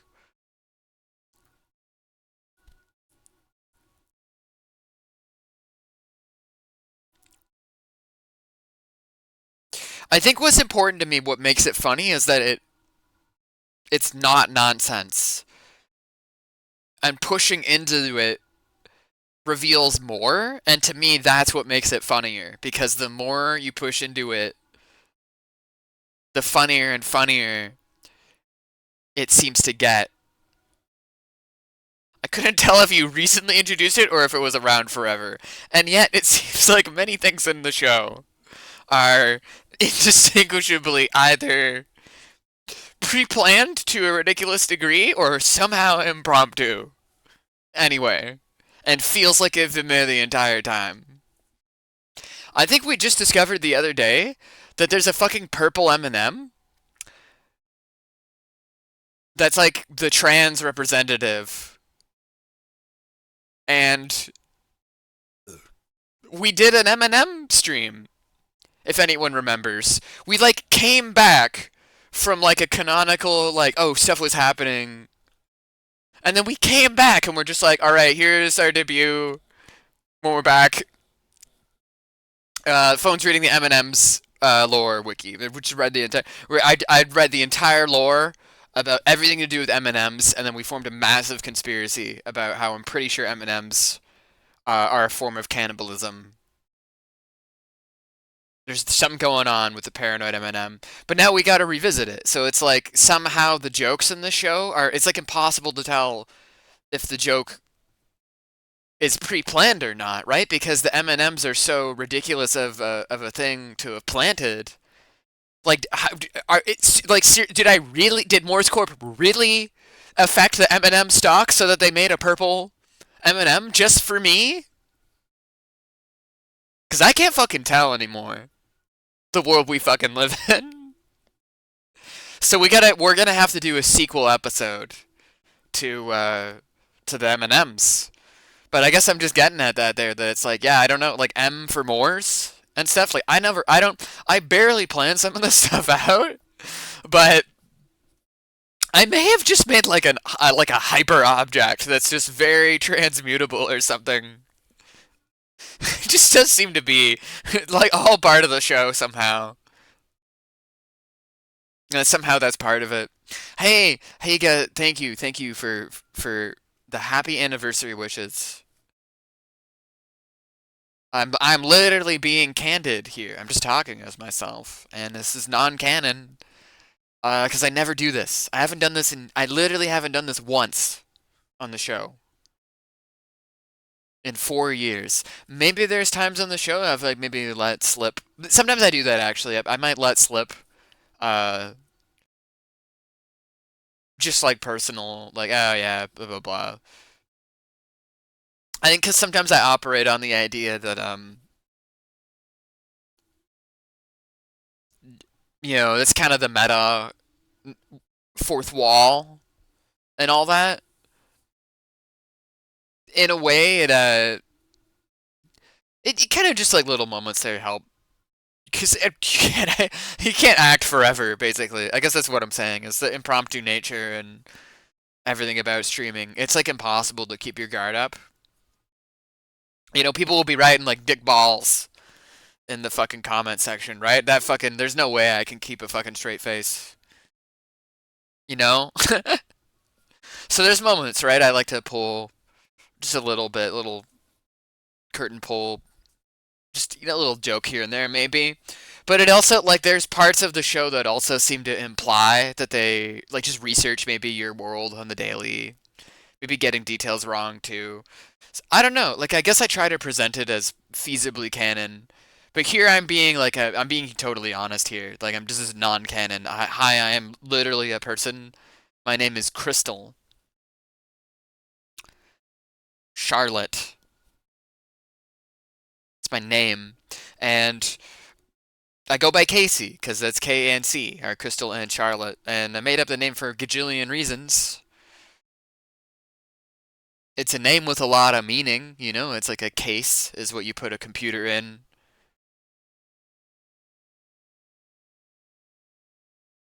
Kindly cyborg. Maybe that's an acronym for that. Or uh okay, see? I mean there's sort of a mnemonic device to that. It's I mean literally initials. It kind of sounds like like R2D2, It's like kind of got a robotic feel to it. I base it off of a song. That's one of my favorite songs of all time. In a weird way, it's also a name I transitioned with. So I don't know. Yeah, there's like a gajillion reasons to the name, I guess. It's a character I wrote in a novel, but also is sort of me. And I guess I sort of just picked up the self insert and rolled it up and unwound it and attached it to different things. Very schizophrenically, I suppose, in its own way, I admit. But it is something I get a kick out of, I guess, is being able to represent such a strange idea. Um,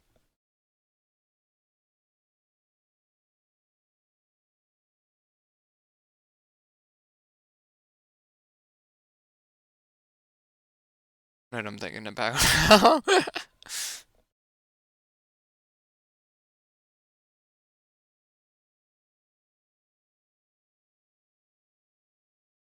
KC or just call me Momoka. Yeah, the phone itself is named Momoka, uh, which I thought was kind of like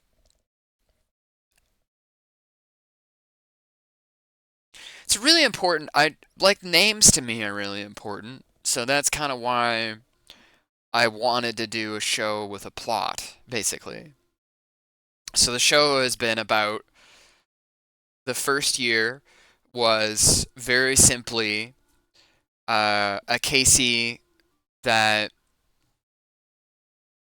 was sort of an undeveloped, more paranoid person, and they developed the phone as a defense mechanism, basically, oddly against the Morse Corp, kind of in like a paranoid, like I'll preserve myself type thing.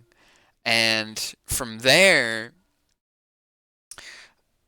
the phone as a it's kind of called a nightmare phone for a reason that uh, that Casey created it as a sort of I mentioned defense mechanism. It was kind of a way to operate within the virtual reality networks that are presented as being a paradise for the future because people sort of are like, fuck it, let's just live in a virtual reality from now on. It's more paradise like than living in a flesh sack, because you die. in a flush sack, and there's pain in a flush sack and all that. So the idea was that virtual reality and dreaming are an important technological signifier and touchstone into a futurist technology. And the nightmare phone is an object that can traverse those details. And it also was specifically made to be able to call from very, very far away. A type of thing I developed in a bunch of other type of stuff called zeniatic attenuation, a type of pinpointing and triangulation across time and space and dimension and type of, an abstract positioning type thing. It's kind of asking a question of like if you take ideas, concepts, when and where and how, and then truth and fact in reality, and then you ask if you took this reality and you took that reality. Like if the word water, I just say the word water and you fucking know it's wet. But if you don't know what the word water means, you don't know it's wet. But if you drank water, you would know it's drinkable. But the word water doesn't mean drinkable. You get what I mean? So in this way, if you had another world and like everything about it was exactly the same except water was like just slightly different atoms or something, but it like tasted everything was the same though. But you just like literally it is literally truthfully different though. But we would still use the same words and all that. That ideas like that I boiled down into so like maybe reality, can have maybe ideas can have distances from each other. Maybe that's a way of measuring things like that. And so that basically that ties into so the phone is an object that protects you mentally. It's like a super talpa. It's engineered and it kind of has an extra layer to it too where and I get into a hologram is like a cloned object technology. So Casey's brain is cloned and put into this object of defense. It's kind of like a weapon of a kind, a telepathic weapon. So the first season, it's developing the phone. It kind of has that idea develop, and then the phone becomes an idol very quickly. People kind of latch on and say, "Oh, it's interesting," And then I kind of developed it to be like, okay, have a new set of skin because it's like it got an upgrade in its job. Basically, it's like a kind of like it got a promotion, and then so that whole arc is like the main first arc of the show we did, where that and like the show kind of like theoretically the idea of Morse Corp has ordered you to do a show and the show has to be popular. So then that's the arc is following those orders, that dejected Casey, how they built the celebrity, how that celebrity becomes worshipped, what that celebrity means, what that means for the Morse Corp, what the Morse Corp is asking of them, and then you see that on display. So the character tries to take on a more primary role in the story, becomes an idol. Casey takes a backseat for various reasons. If you go digging in the details, you can find shit happening to the character Casey, but not the phone. Like the phone's fine. Nothing bad seems to ever happen to them. That poor hood. I don't want to spoil nothing. Anyways, like the idea there, right, is that like if you go look at the tweets and stuff, and yeah, like Casey got into like an accident and stuff, and almost died, and then maybe another of them did die. So there's sort of a weird thing there, right? So the network kind of knows, okay, what if our showrunner says no? What if they go, oh, I don't want to do the show anymore? What would Morse Corp do? Well, they would just clone. They'd print another Casey clone, get her to do the show. So that's what you're seeing. So in that first season, you kind of see that that's possible, but it's in the background. I don't reveal it right away, and instead you have the phone take up all the focus of the show, kind of distracting you with Morse Corp bread and circuses, or pink slime and cola, rather, in video games, and baby keys and baby chair. And anyways, like that, I guess yeah. So that first season does that, cause then finally the end of that is that we got the character to come onto the show. We had other characters too. There was There was kind of like a weird salesman character who sold bugs. That was way back at the beginning. And there was a guy who really liked gasoline. That was way back at the beginning. They might make a return someday. Uh, there's a paranoid character who's like a bug guy. So there's been some characters that've been forgotten. Some stuff has been dedicated to their passing. You know, I get maybe in. I suppose that first time that aired around, they probably died for various reasons. I'll about to explain here. So like, yeah, when the show, quote unquote, in the plot of it or whatever, got popular or whatever, the phone got a new coat of paint, got a new set of skin to make it look pretty and not ugly. Uh, Less nightmarish, for instance. It so then the idea from there was that it emojified particularly. That coat of paint came along with the caveat that we had this other character come onto the show who was the auditor, and the auditor.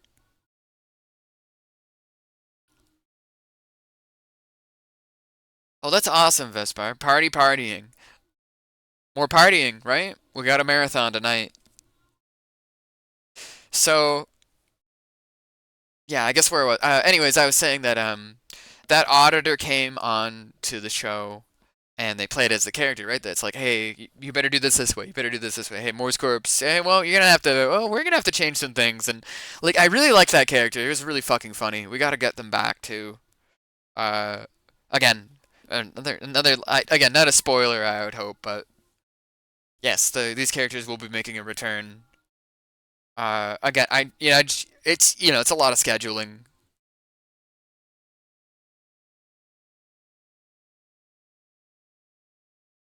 I'm interested in digging through any hints about the Moore's motives involved. Yeah, the stuff I guess I'm talking about here would be pretty good. Maybe in like the YouTube end of it, right? And maybe have this all explained through edited YouTube videos and stuff that kind of like have snappy little jump cuts to funny little moments in the show. And times I like just say stuff offhandedly and it just happens to be like plot significant or something, you know? All of that like chopped down would be really cool, I imagine. And it's something I'd like to do.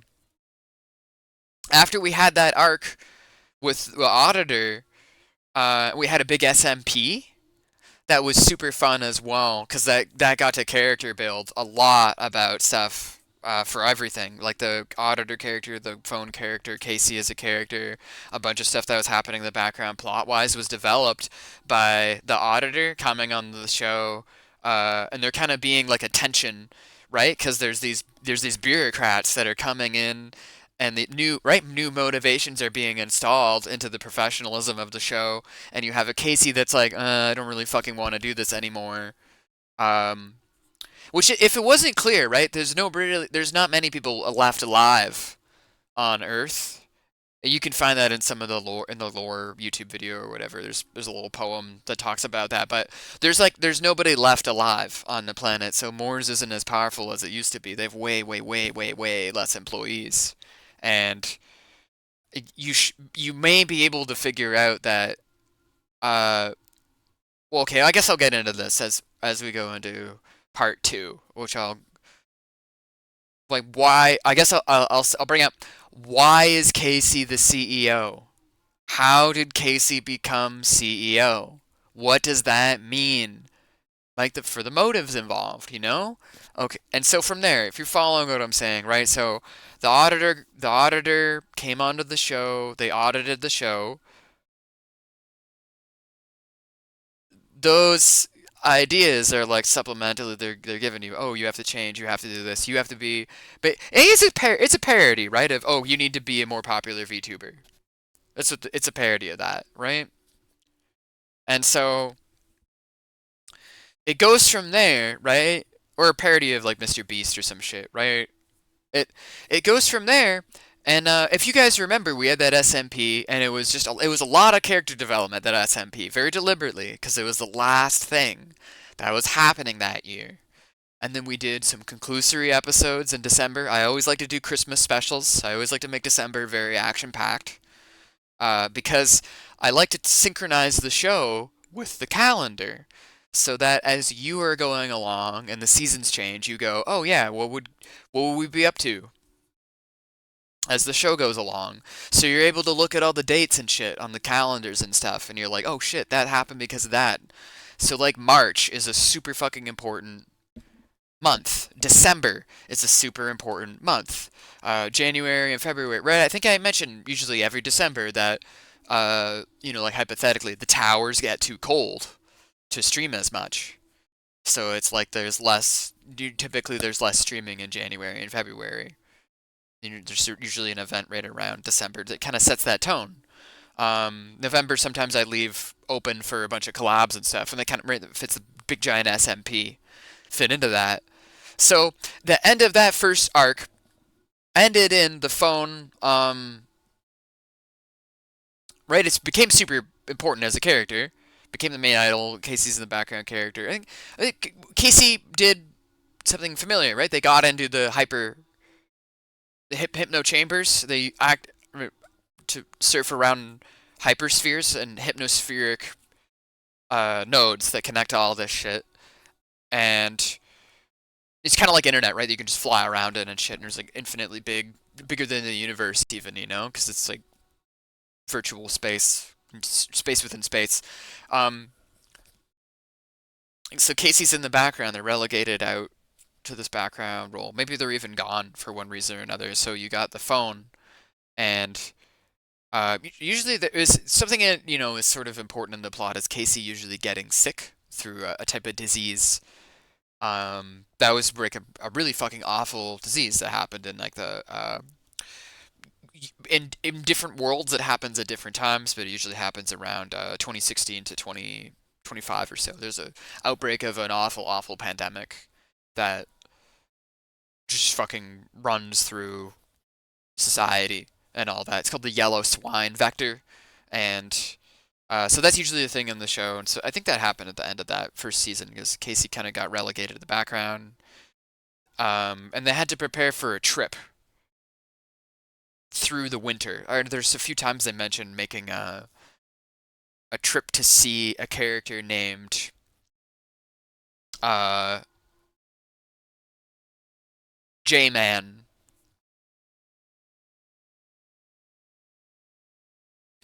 who's like a doctor character, another a research associate.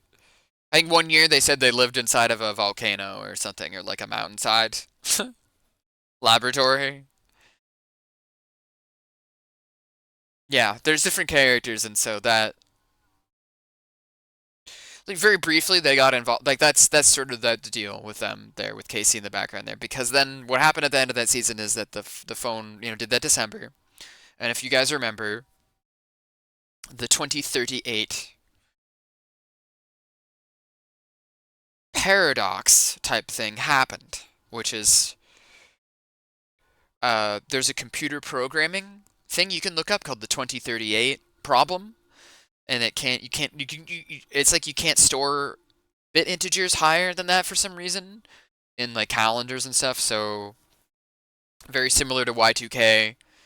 A lot of stuff in banking and a bunch of shit in computer programming all just apparently breaks after the year 2038. Uh, so very deliberately, I set my show in this time period for one reason or another there, right? But um, the end of that season, the show breaks. It like exploded basically. There's like a destruction sequence in it. Like there's like a temporal anomaly that basically just exploded the ability to broadcast the show, right? Because I guess it's like if you create a paradox, I'm using an intercontinuality kind of implies that paradoxes are sort of mostly avoidable, but like maybe something else is involved here because it's like there's a physicalness to it. Yeah. So that happened, and that was the first arc of the show. And the reason that happened too is also because I was doing the show on certain hardware, and the hardware just fucking exploded and broke. And so it's almost literally real that the show broke. And then from there, that second arc technically it may be a new Casey, maybe a different Casey, right? With I'm kind of getting at the cloning sequences. So now maybe you're in a different, slightly adjacent Morse Corp world. You got a different Casey, but the broadcast remains, right? The broadcast remains. The identity of the thing is kind of hollow if things fit inside of it. I think Gaz said that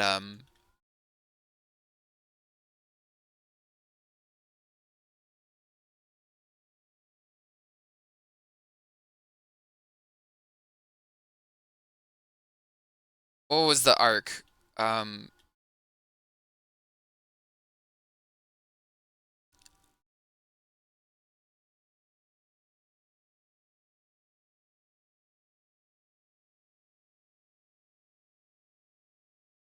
it was like Casey moving bunker, right? Casey moving from one bunker to the next.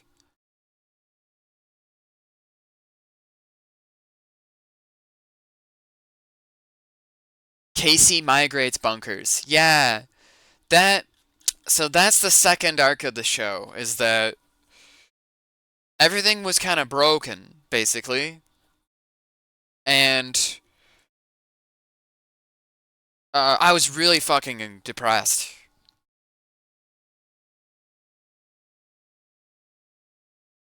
I was really fucking depressed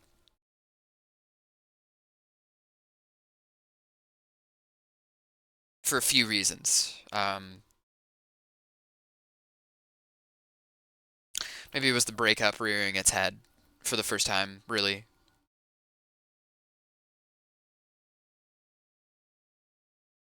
There was some tension I remember before, and so the computer broke, and I think the hard drive got fried.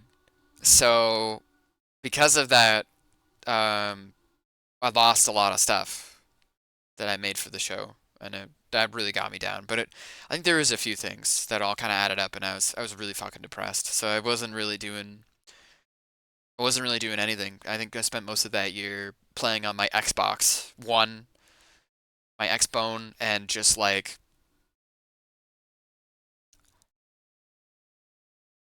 playing Fallout New Vegas or something. Just kind of driving around in Grand Theft Auto. I was really sad, so I just still wasn't doing anything. And then, but I kind of used that though. Eventually, at some point, I got inspired again, and I started um another sign, another eggs cracking moment. I think by the time I completed that first arc, I was basically ready to admit to myself that I was a trans person.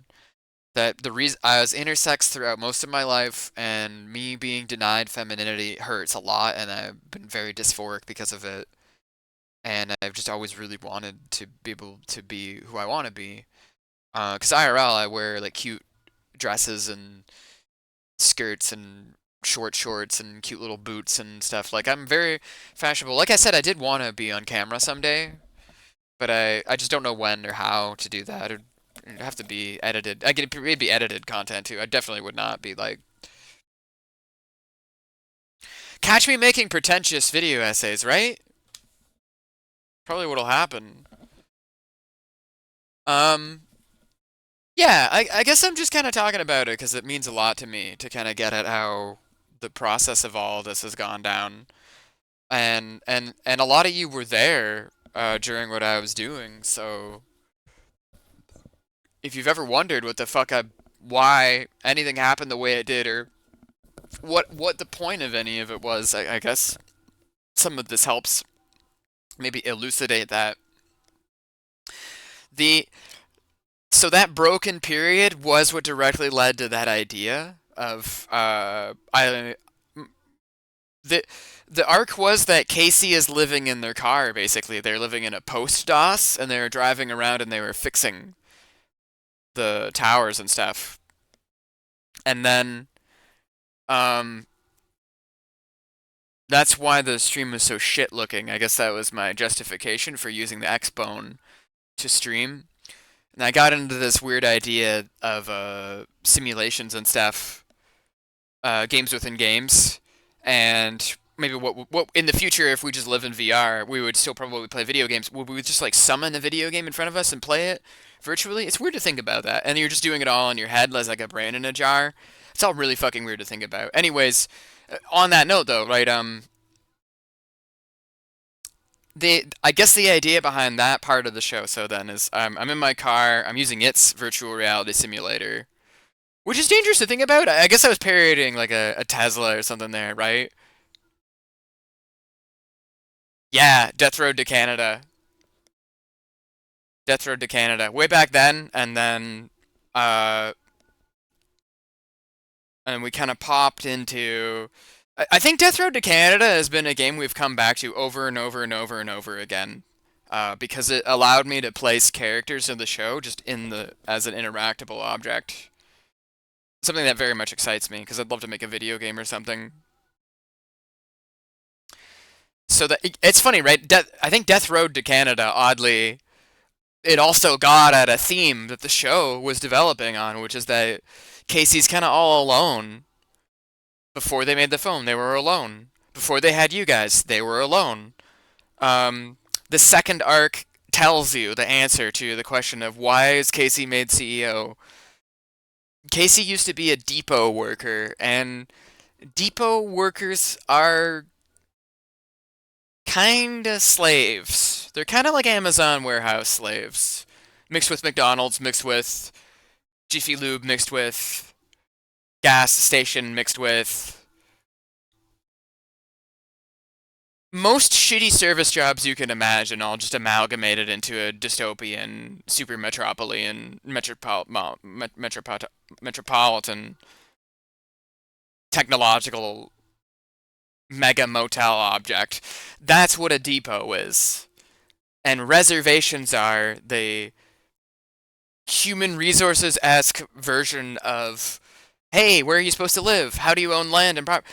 Like, you don't do that in the new American Empire, right? You have a king or whatever, so like fuck you apparently. So I guess the parody or whatever I'm getting at is essentially that, yeah, that these two divisions act as like a very oppressive corporate industry basically in the same way that a bunch of really huge mega ultra rich companies out there finance war and stuff. It's the same thing, there. Of course, nobody calls things what they're supposed to be, right? Ministry of Truth and Peace and all that, and love and all that. So like, yeah, that arc kind of represents something interesting there. So I've got Death Road to Canada as a parallel to show and demonstrate. Casey's living in her car, literally. It's almost like a roguelike, She's just pressing up against the shitty apocalyptic world, living out of a post-DOS, which they're like flying hover vehicles. In the Morse Corp world, a lot of people just start using hover vehicles. They don't, like, cars were kind of abandoned. It's kind of a poor people thing, and all the streets are abandoned. I mean, people still use them, but it's like how walking is primitive to fucking flying an airplane, People would prefer to fly. Anyway, yeah, so like Casey's basically a slave or something, to the Morse Corp, and she probably just did a good job, basically, is what you're to assume. And she knew a character named KR, as well as another character I already mentioned, that doctor character, the J-Man, or JM, and right, they all got initials. Uh, Knowing those people, like who I think the idea I presented is that she got a leg up in the company because of that stuff. Somehow they got a promotion, and maybe the promotion is it's probably inhuman to a degree, right? You probably had to give up something for them to give you that level of power. Uh, and it's not CEO of like the whole company. It's just CEO of a division of the company for networking. So like the main company of that would be like Moore's TV, basically, right? That would be the televised broadcasting wing of Moore's corporation network, which is that's like how they run the virtual reality, right?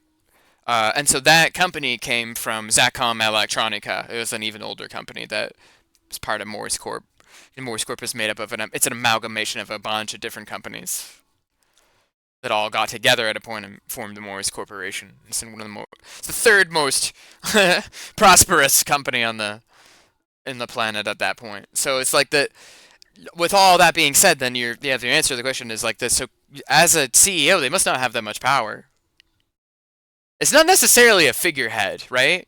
Well, all CEOs are figureheads. That's the criticism I'm making. But it is also a form of criticism I'm making that there's a pretension to Casey's role. You know, they only gave her the job, right? Probably because of certain variables. So with that being said, that arc was really important because it developed Casey a whole bunch, which you never got to see much of them as a character. Well, we did a time loop actually. You started with a Casey that was halfway through a journey, then they disappeared because they made the phone, and then you got the phone for the rest of the show. Then, with the time loop, you get to see before all of that. Now we start before that half of their journey, and you get to see Casey develop individually. All of that. But all along, though, you guys are there, and you guys actually created a paradox, which is that this Casey didn't know that the phone was a thing. They're not the same Casey as the other one. So, when you guys said, hey, where's the phone? You created a paradox, which also ties into how the last season ended. The phone kind of like jumped out of reality, you know? They changed colors, and the stream did weird things. So there's a phone out there that's so powerful. It's out there, basically. It's not part of the story anymore. It's just out there. Uh, you could canonically think of that as the phone that's been collabing with other people on their channels. If it's not a delegate sent by that particular phone. Um, on the stream anniversary advertisement, there's two phones, and one of them is that one, and one of them is the one that you have now. One of them is missing. One of them's kind of like that Casey here in the background that's all faded. The one that escaped. You remember that, right, Taurus? You saw that happen. You were there for that. So from that ending, we get into the second part of the show. So you can see I literally have created it's not just fucking lore. It's a plot. It's a fucking plot line I've developed. I'm acting out for you guys.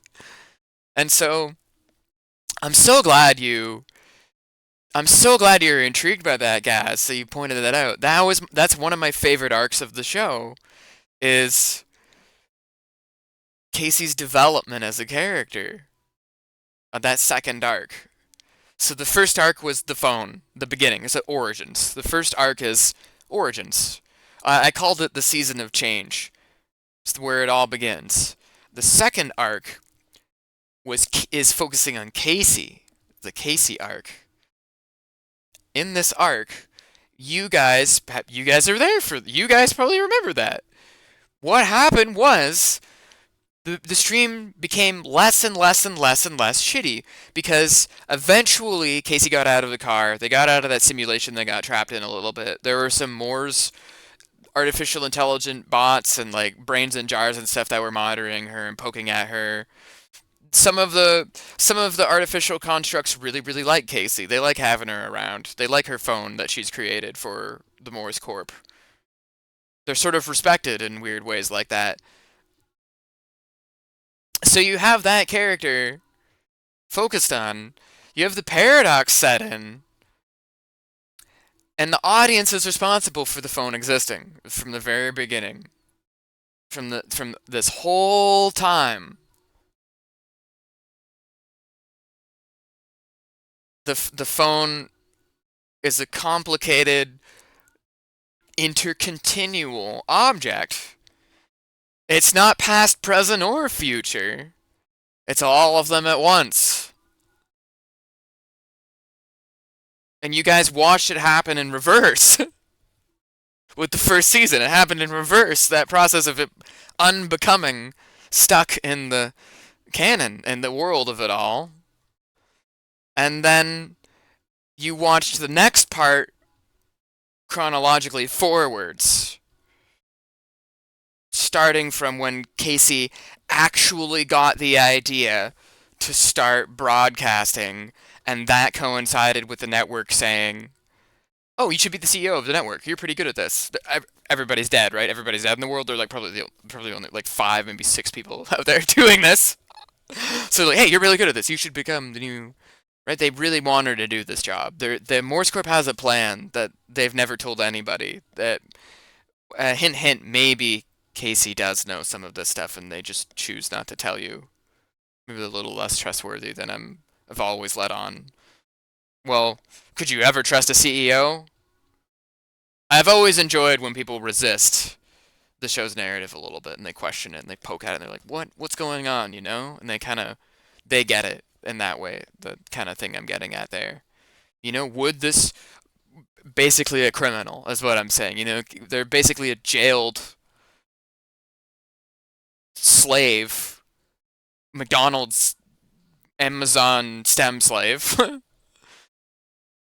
And they've been pushed into this hyper dystopic capitalist company that grabbed them and said, "You're good at this. We know you're good at this. We kind of made you to be good at this. You're doing this now. All this expertise that we made you have, okay, you're doing this now. Because, you androids, we made you to be so special."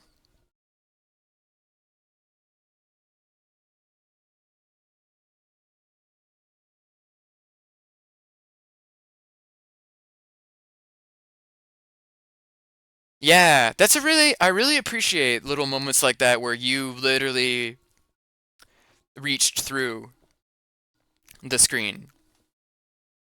That's what you did by doing that. I built a mechanism for that to be able to even happen.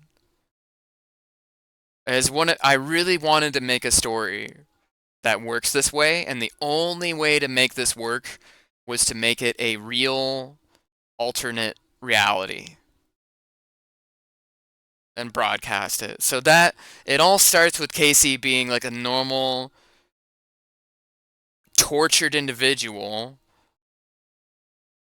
kind of bullied into, why don't you do your job, basically? Why don't you do this now? If you don't like your old job. You can like go look at the Google Doc to get a vibe of how unbelievably horrific working for a depot would be. In that Google Doc, it's about a tobacco depot. I don't know. There's all sorts of depots. Anyways, working as a depotary is not fun, is what I'm getting at.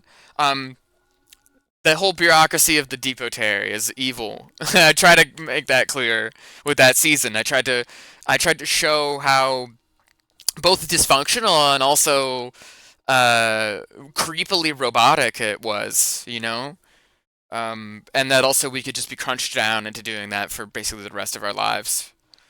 Maybe for maybe for as long as the company deems it's necessary, and then some, and then a few apocalypses pass by, and the company is still like, yeah, you need to still do your job, despite that being the scenario. Like nobody even, it's almost unbelievable, and that's why I wanted to make a show about that, because it mirrored the way I felt about living through the traumas of what was going on in the world. So from there, you have that arc that Casey is developing. They're living in their car. They get out of their car, and then if you remember, they ended up in the Metroplex, and they just kind of lived in like a giant shopping mall thing for a really long time.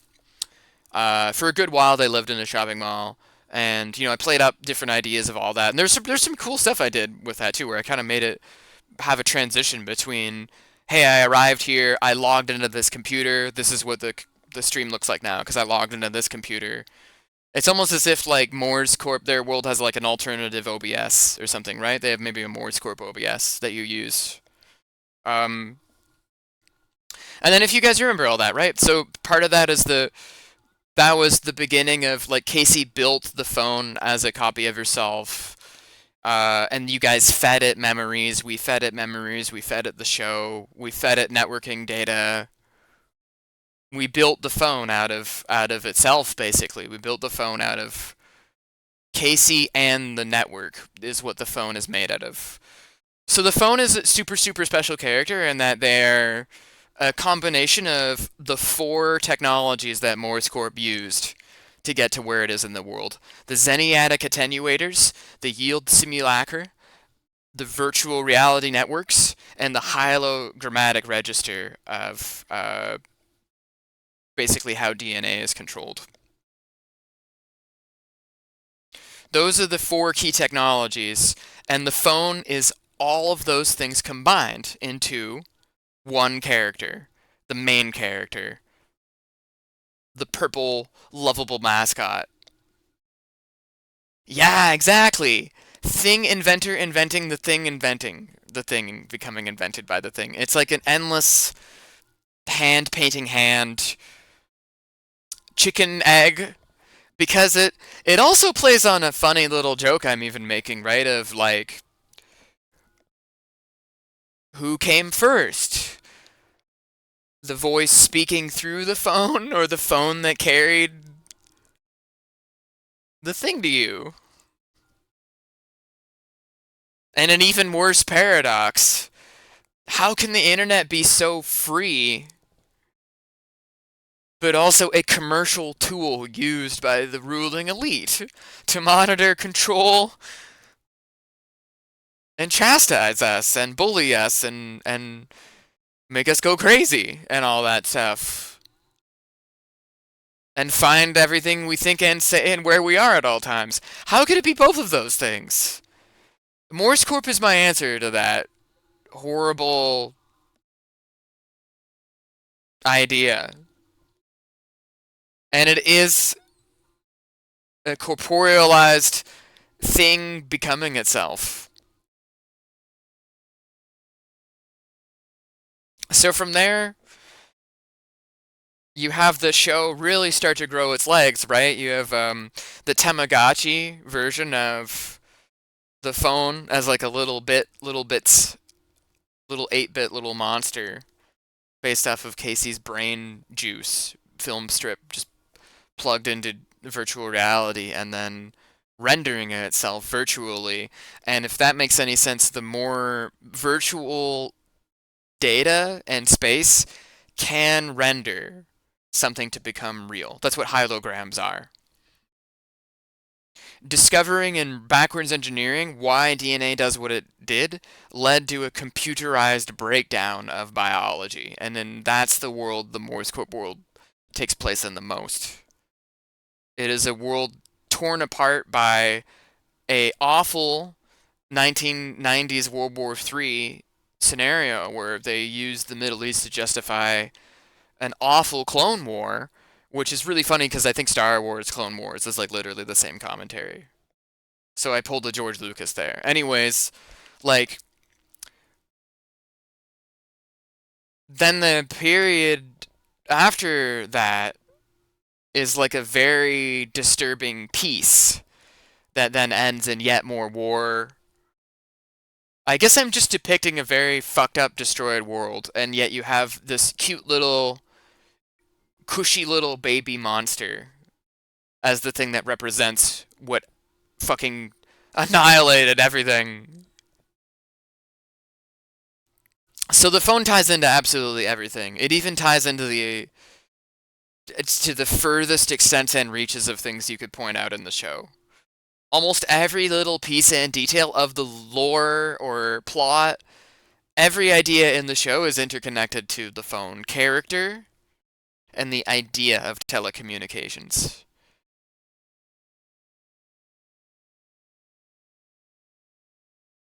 That second arc was like the most developmental of what the show was doing. So as it built up with the shopping mall and all that, eventually we did like some cool stuff with that. Some stuff I'm really proud of that I'd love to do more of. I'd like to make a like an RPG Maker type game that recreates this period of the show. It would be really cool to play this period of the show. Like, can you guys imagine like piloting the Post-DOS, flying around a little bit like it's an Earthbound type little thing, and then you land somewhere and you like get out and you go into like a broken down tower, a Zemo castle, and you gotta like go fix up the tower, and little pixel art and stuff, and it's like kind of glitchy and weird. Has lore all over the place for you guys to soak up if you'd like. I think that would be pretty cool. I'd really like to make that. I've thought about making it quite a bit before because that was my one of my favorite periods of the show was that arc. The as you described it, Casey moves between bunkers arc. That literally is that's kind of what that arc was about. It was developing the character, and it was it. The, I tried to tell a story about development, which is developing yourself, learning who you are, uh, by paralleling that, having you guys act as the therapeutic yin and yang, the other side of the screen. I deeply, deeply believe it has been a mistake to over valorize the concept of parasociality. People can be creepy stalkers, but I care a lot about you. I know that sounds weird to hear, but there's other fucking people on the other side of this damn screen. You're there. You're just as real as I am, damn it. It's not parasocial, it's real. You're real and I'm real, and we're both thinking about this shit together.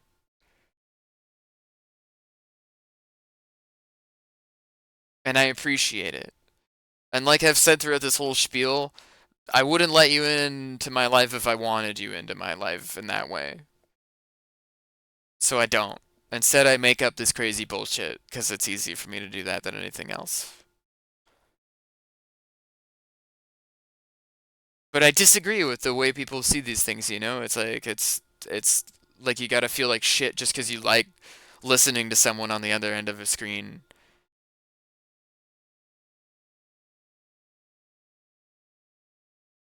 I think it's bullshit at least. I made this show because I disagree.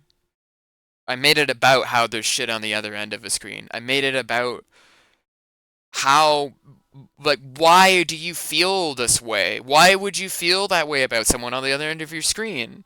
I wanted to make a piece of art that was actually about that. I wanted to ask and answer that question. And hopefully you don't just like me for my phone.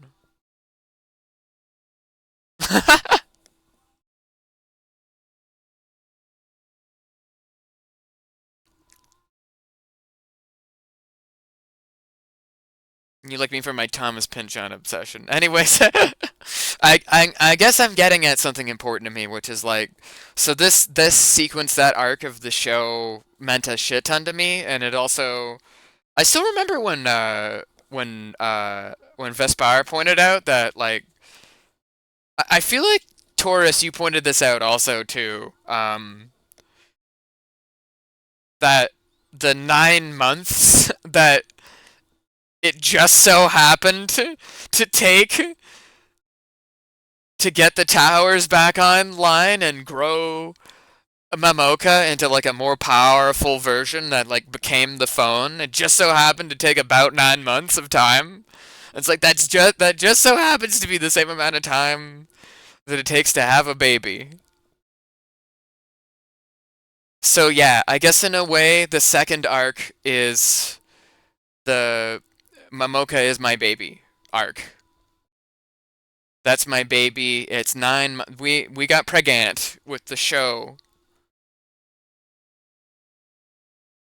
and you're the father. Yeah, sorry, that's the funny part. There is like, yeah, like the whole everything about this Mamo Exauku show has been an interplay between the way these two ideas can work, and that's it means so much to me that this second season was that it pulled it off perfectly, basically, and I'm very proud of myself because it was dog shit at first. Like they didn't even have anything to do it with. I did save money and I managed to buy a new PC and then we landed that fucking airplane. And I managed to make a brand new way of interpreting the show up to that point, and then we followed through. And it was kind of cool, right? It was in 2036, and then you guys got a New Year's. We pushed into 2037, and then we started that next part of that arc. The ending of that arc is, hey, wait, 2037 is where we started from. And then that was the end of that arc interconnects to where we started from.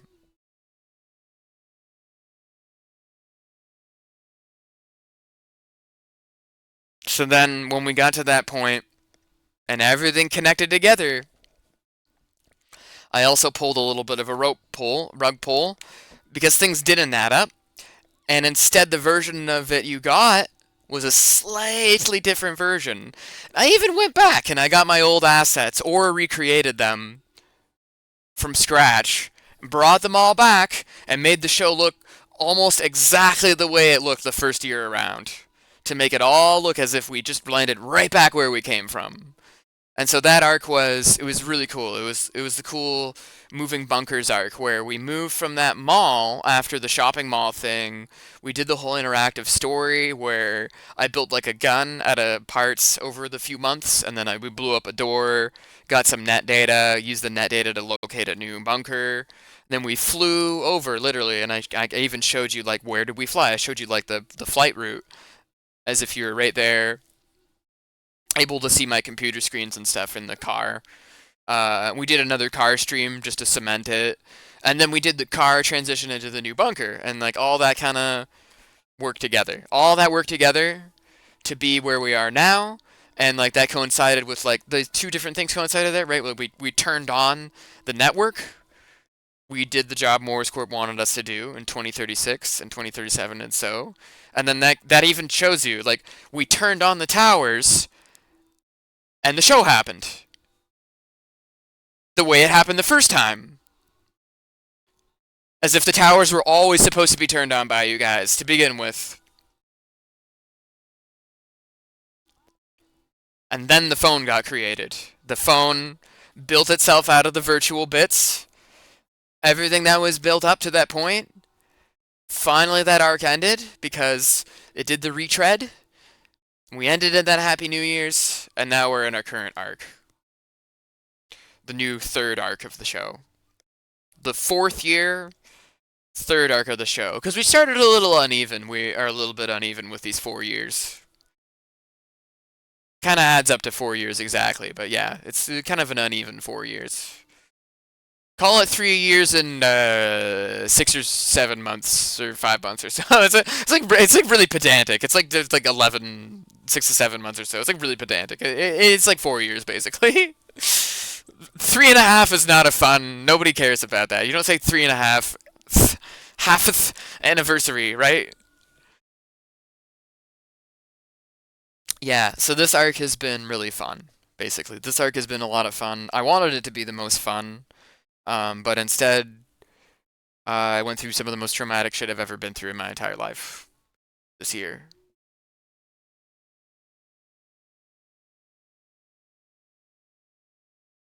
And then I kicked myself into gear. I kicked my own ass and I said, fine. Then it's time to change. And yeah, I started HRT a few months ago. I started Spiro sometime at the beginning of the summer or earlier. I think in March or so.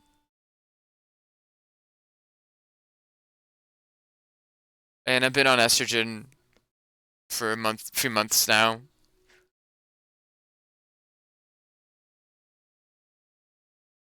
And I gotta say, it's awesome. Like, it's actually magic, literally. So yeah, I mean, if you're ever questioning out there, legit, go take estrogen. Like seriously, if you're considering it, if you're on the fence, go take it. We have to fight for our rights too. So yeah, I mean, this whole spiel has led to me talking about a lot of stuff this year. So this year's full of ideas, action-packed ideas, and all sorts of stuff that we really wanted to pull off for a long ass time. And we're finally in a place where I think we can be candid about the show, and I can non-canonically tell you guys about. So the story goes. I told you about the whole journey there. Yeah, literally. That's everything kind of up to now. Now you guys are in this new arc, and what have you noticed so far? Well, Casey's not even around, right? Casey appeared once, and she told you, "Help, guys, I'm sick." The phone kind of took over. I can't really do the job anymore. Sorry, I'm not around anymore. Oh, also, I think you guys saw Casey get replaced. Like the Morse Corp just like literally like was like, okay, we need a new android. It happened around the time. Uh, it happened sometime after the towers were turned on, but before the phone got its phone shell as we know it, and was still kind of like a sprite. I also really like that the word sprite does mean young, and it was a young version of the phone. I do think that's really funny. Also, kind of has a weird spiritual vibe to it as well. Yeah, it's kind of an interesting to think about, right? So like the towers are turned on. You guys made Moore's Corp successful. They rubbed their hands together and they said, "Cool, let's get rid of this Casey because they're a liability." That was the reason they got rid of them. That was one of them. And then they rehabilitated and reformatted them into the new model, which you guys have, which you've been um, seeing. Which the virtualized Casey that they sort of hologrammaticized here that you kind of see now. I don't know if it's been noticeable, but they've been getting more bug-like. Uh, their USB halo more prominent. In their most recent appearance, they have a sickly color palette as well. Meanwhile, you guys have seen the phone take over everything. They became CEO of everything. It seems like they've seemed to have moved up to even higher.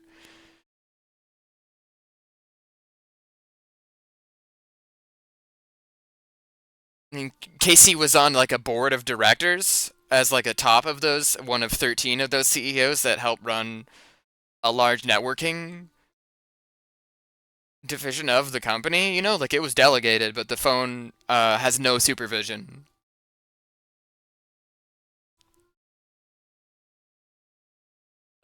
Oh, absolutely. Yeah, I definitely did. Yeah, absolutely. Yeah, I definitely did. Yeah, so Casey now as an android in this form, right? It's the most virtualized it's been. It kind of has a almost like an ant look to it. Antenna, literally. They're becoming more phone-like. Maybe eventually Casey will become fully robotic, and the phone is just going to become more powerful. So that's the trajectory I'm showing you guys this year, right? The phone is becoming all powerful to a ridiculous degree. It's way, way, way, way, way more powerful than last time. We didn't just do a retread, a paradox, a connector. All this stuff has added up to consequentially make a third scenario. And this third scenario is revealed to be, the next consequential important part of this whole thing. It might lead into the next phase of the everything, It might lead into the future even. Will we get past 2038? Different things are happening this year. It's 2038 this year in the show. It's 2037 last year, right? So we made a big circle around. Now we're back where we started and then some is kind of what I'm pointing out. And this and then some time around, like this arc is it's just shown to be more dangerous, uh more consequential, more action packed. The ideas are getting bigger. Uh I'm like showing off details, you know?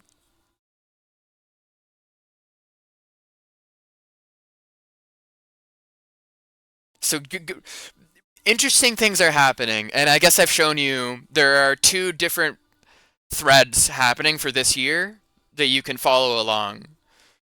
The phone is sitting in there, Mr. Burns like all-powerful baby chair from C-suite, and they're making decisions now. That might not be a good idea.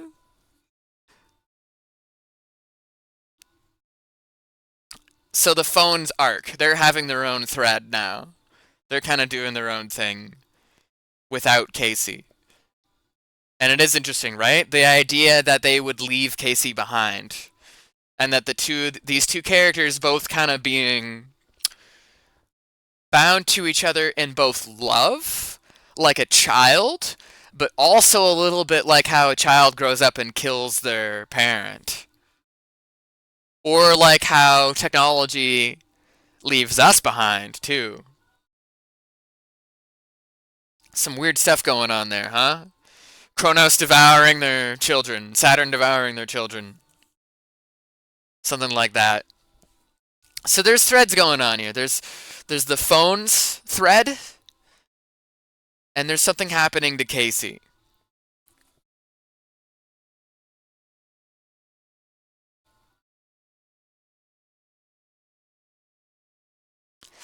And I guess that gets me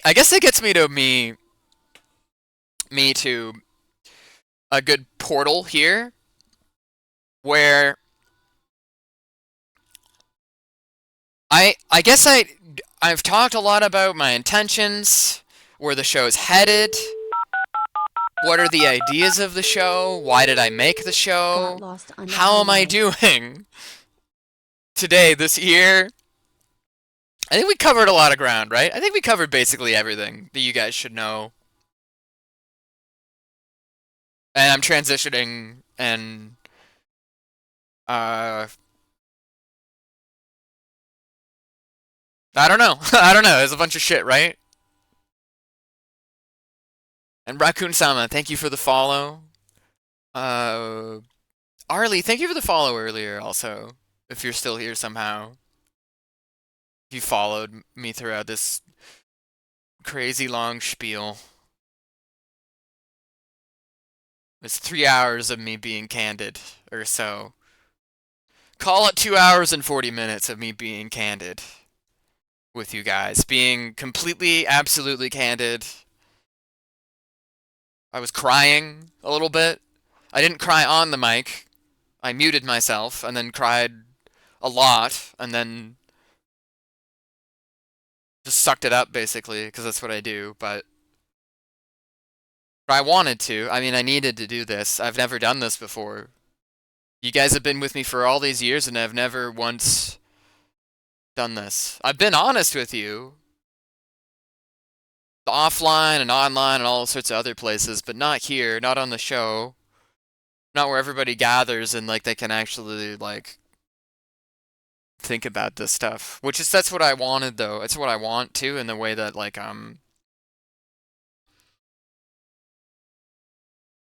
not only did I think I needed to do it, like I kinda think just like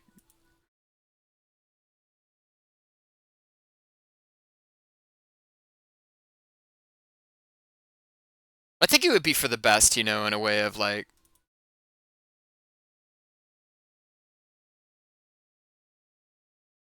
well, I think it's like I've bargained a lot with fiction. So I kinda have to cash that in at some point. And I thought might as well do it this year. I might as well let you know how I'm doing. I wasn't doing well. I'm doing better now, I think.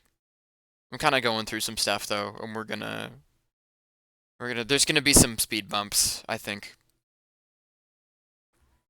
But I do care about you guys a shit ton, so please stay tuned and buckle up because this year I've planned out a lot of cool stuff. I'll try to do as much of it as I can, and that was kind of a big reason why we brought out the VTuber this year. I mean, if you guys didn't know that VTuber was rigged almost 3 years ago at this point, and I just sat on a fully rigged VTuber for years so that I could pull this off and do that whole thing that I was telling you about throughout these hours. Pull all that off, then do this, then deploy the thing, and then do that, and now here we are now. That I wanted to do all that. I wanted to create this really crazy. Thank you, thank you, thank you. I wanted to create this crazy experience.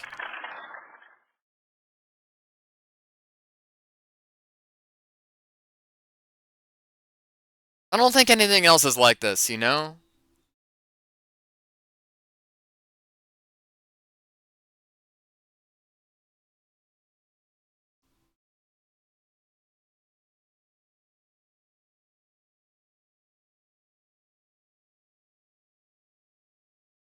Yeah,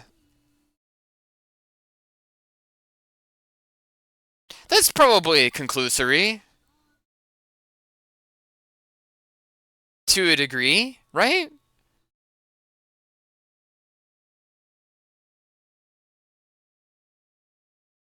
Oh yeah, and we moved through all the backgrounds that I made.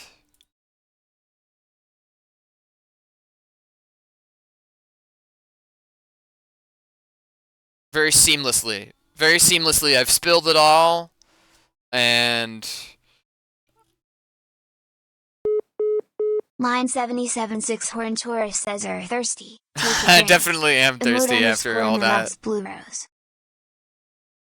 I definitely am. There's the chair. There's the graph. There's our lovely helper TV bot. And here you go, guys. There's the curtains going back down. Is that okay, guys? The curtains are going back down. Happy channelversary! If anybody's coming in right now, I think they just missed 3 hours of like the most heartfelt shit. You guys got a VOD now. I'll save this VOD. You guys can have this as a non-canon VOD for exactly these like 2 hours and 40 minutes or whatever the fuck this is. This is a non-canon event. That it's a preface to everything that's gonna happen after I finish this sentence. Basically, the curtains have come back down. I think that's good. I think we're in a good place here. I cried my eyes out. We're done crying. I told you about absolutely everything that the show means. I told you why I made the show, what the show's about, what has happened over these 4 years, literally, as a plot line of stuff I've laid out with actors, improvisation, autobiographical details. Sometimes I call the show an auto narrative because of that. Um, I've told you my ethics as a streamer, I guess. I've told you why I do the things I do. I've told you why maybe I'm a little reserved too. I kind of decided to do something more fictional than candid.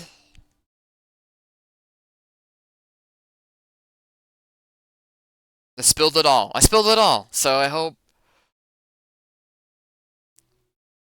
that was enjoyable for anybody out there who's been wondering this shit the whole goddamn time, which you probably were, you know?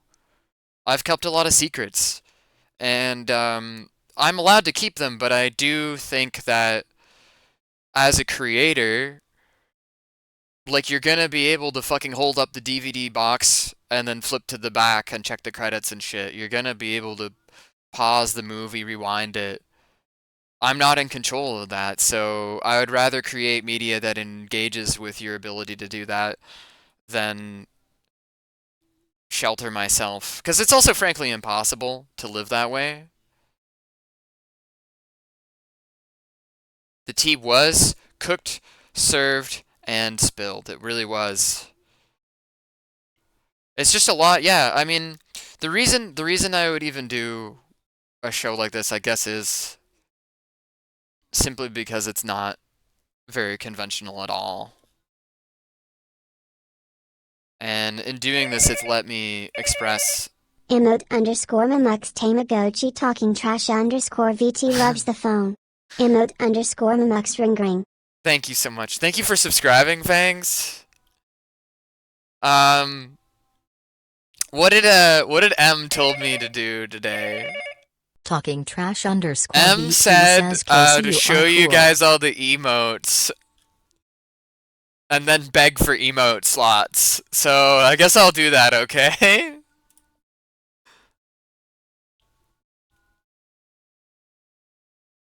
This was a neat treat. Thank you. Yeah. Yeah, I that's right. It's the kayfabe. It's the kayfabe. I've put up a shit ton of kayfabe. I put up kayfabe for 4 years, right, guys? For 4 years, I have not dropped kayfabe. The reason I'm doing it now is because I wanted to tell you guys that I went through a horrible breakup. My life has been irrevocably altered. Things are not the same. I'm on estrogen now. I'm not even the same person I was 4 years ago. Well, I am the same person. I'm just better than I was. I'm more myself than I ever was before. I'm more confident. And I like being able to tell you guys that I care about you guys genuinely. In a way that's like, it's not just a show, it's not just fiction. It's like, I'm here. I really am here. I don't talk about myself very often. I don't really talk about my life at all. I filter it through irony and fiction and satire and parody. A little bit because I'm afraid. And also because I live through my work. And I have difficulty loving. And I have difficulty living any other way than through my work. And I have difficulty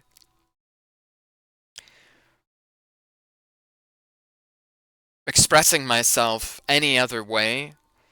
I mean, I know I can talk and talk and talk and talk, but some people don't listen. And it's like, there's a deeper method to it.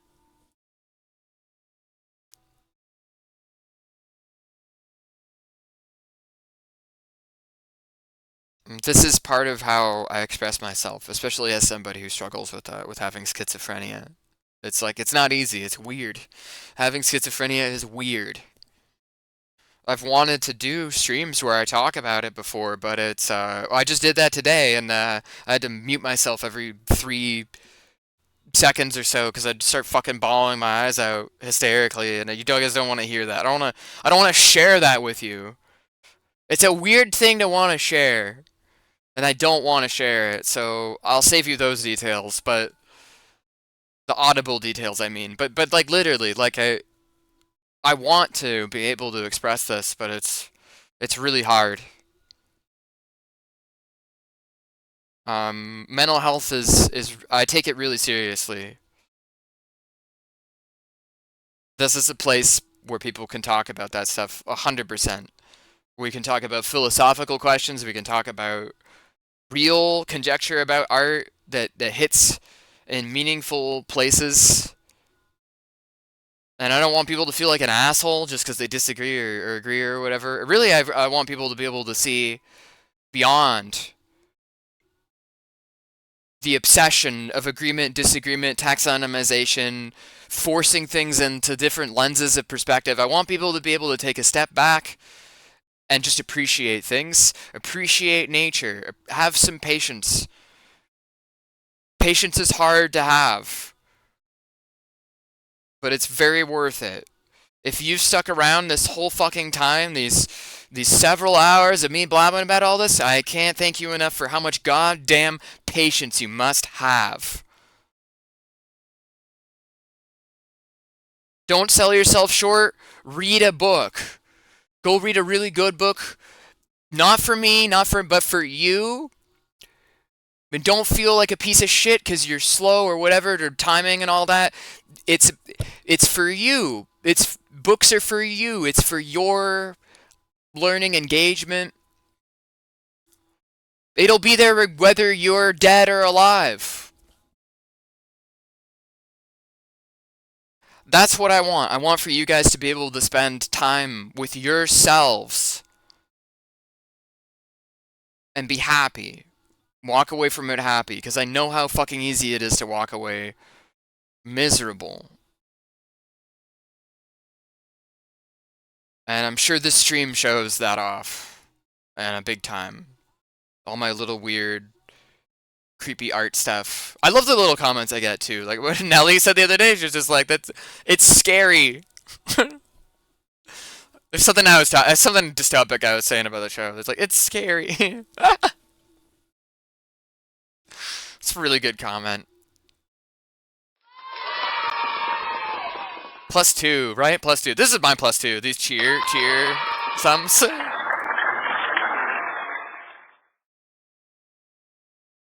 Someday you'll see where those arms come from.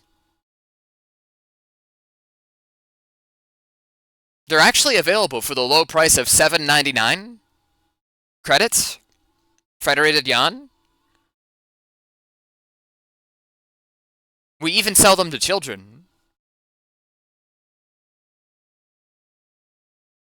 I'm getting back into it. I'm getting back into the groove. Okay. Guys, I don't want to be candid no more. I want to do my show. I want to do the party. I want to party. You can replace your child with more arms. That is very possible.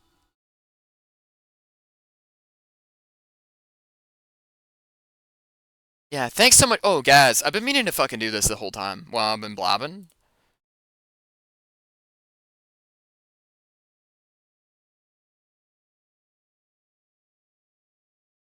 Type another message after I tell you to. Wait a second, I actually have to...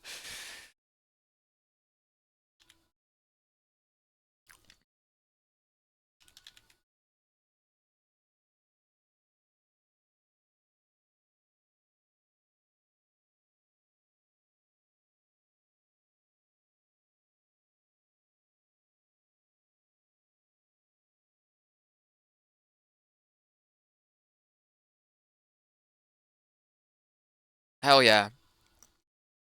Alright, go ahead. Feel free to type a message. Because... well, you'll see. Yeah, there you go. You just got VIP'd.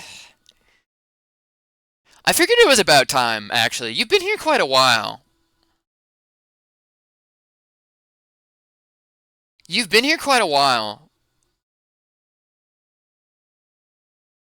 I figured it was only fair. You've been here for a really long time. You've contributed a lot to the show in the way that you've been here. You've been a participant. I love Moore's Court flavored water!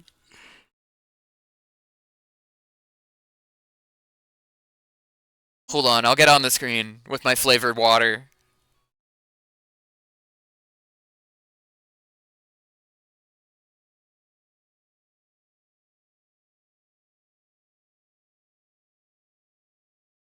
Really love putting statistics on the screen. Thank you guys. Thank you for letting me be candid I want to say... we'll call that 3 hours on the dot.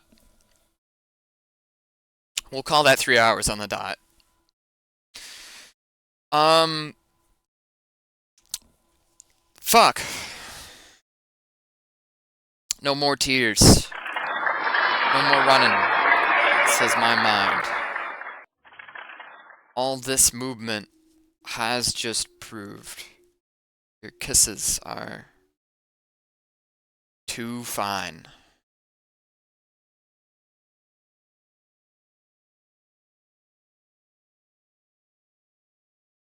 Hell yeah.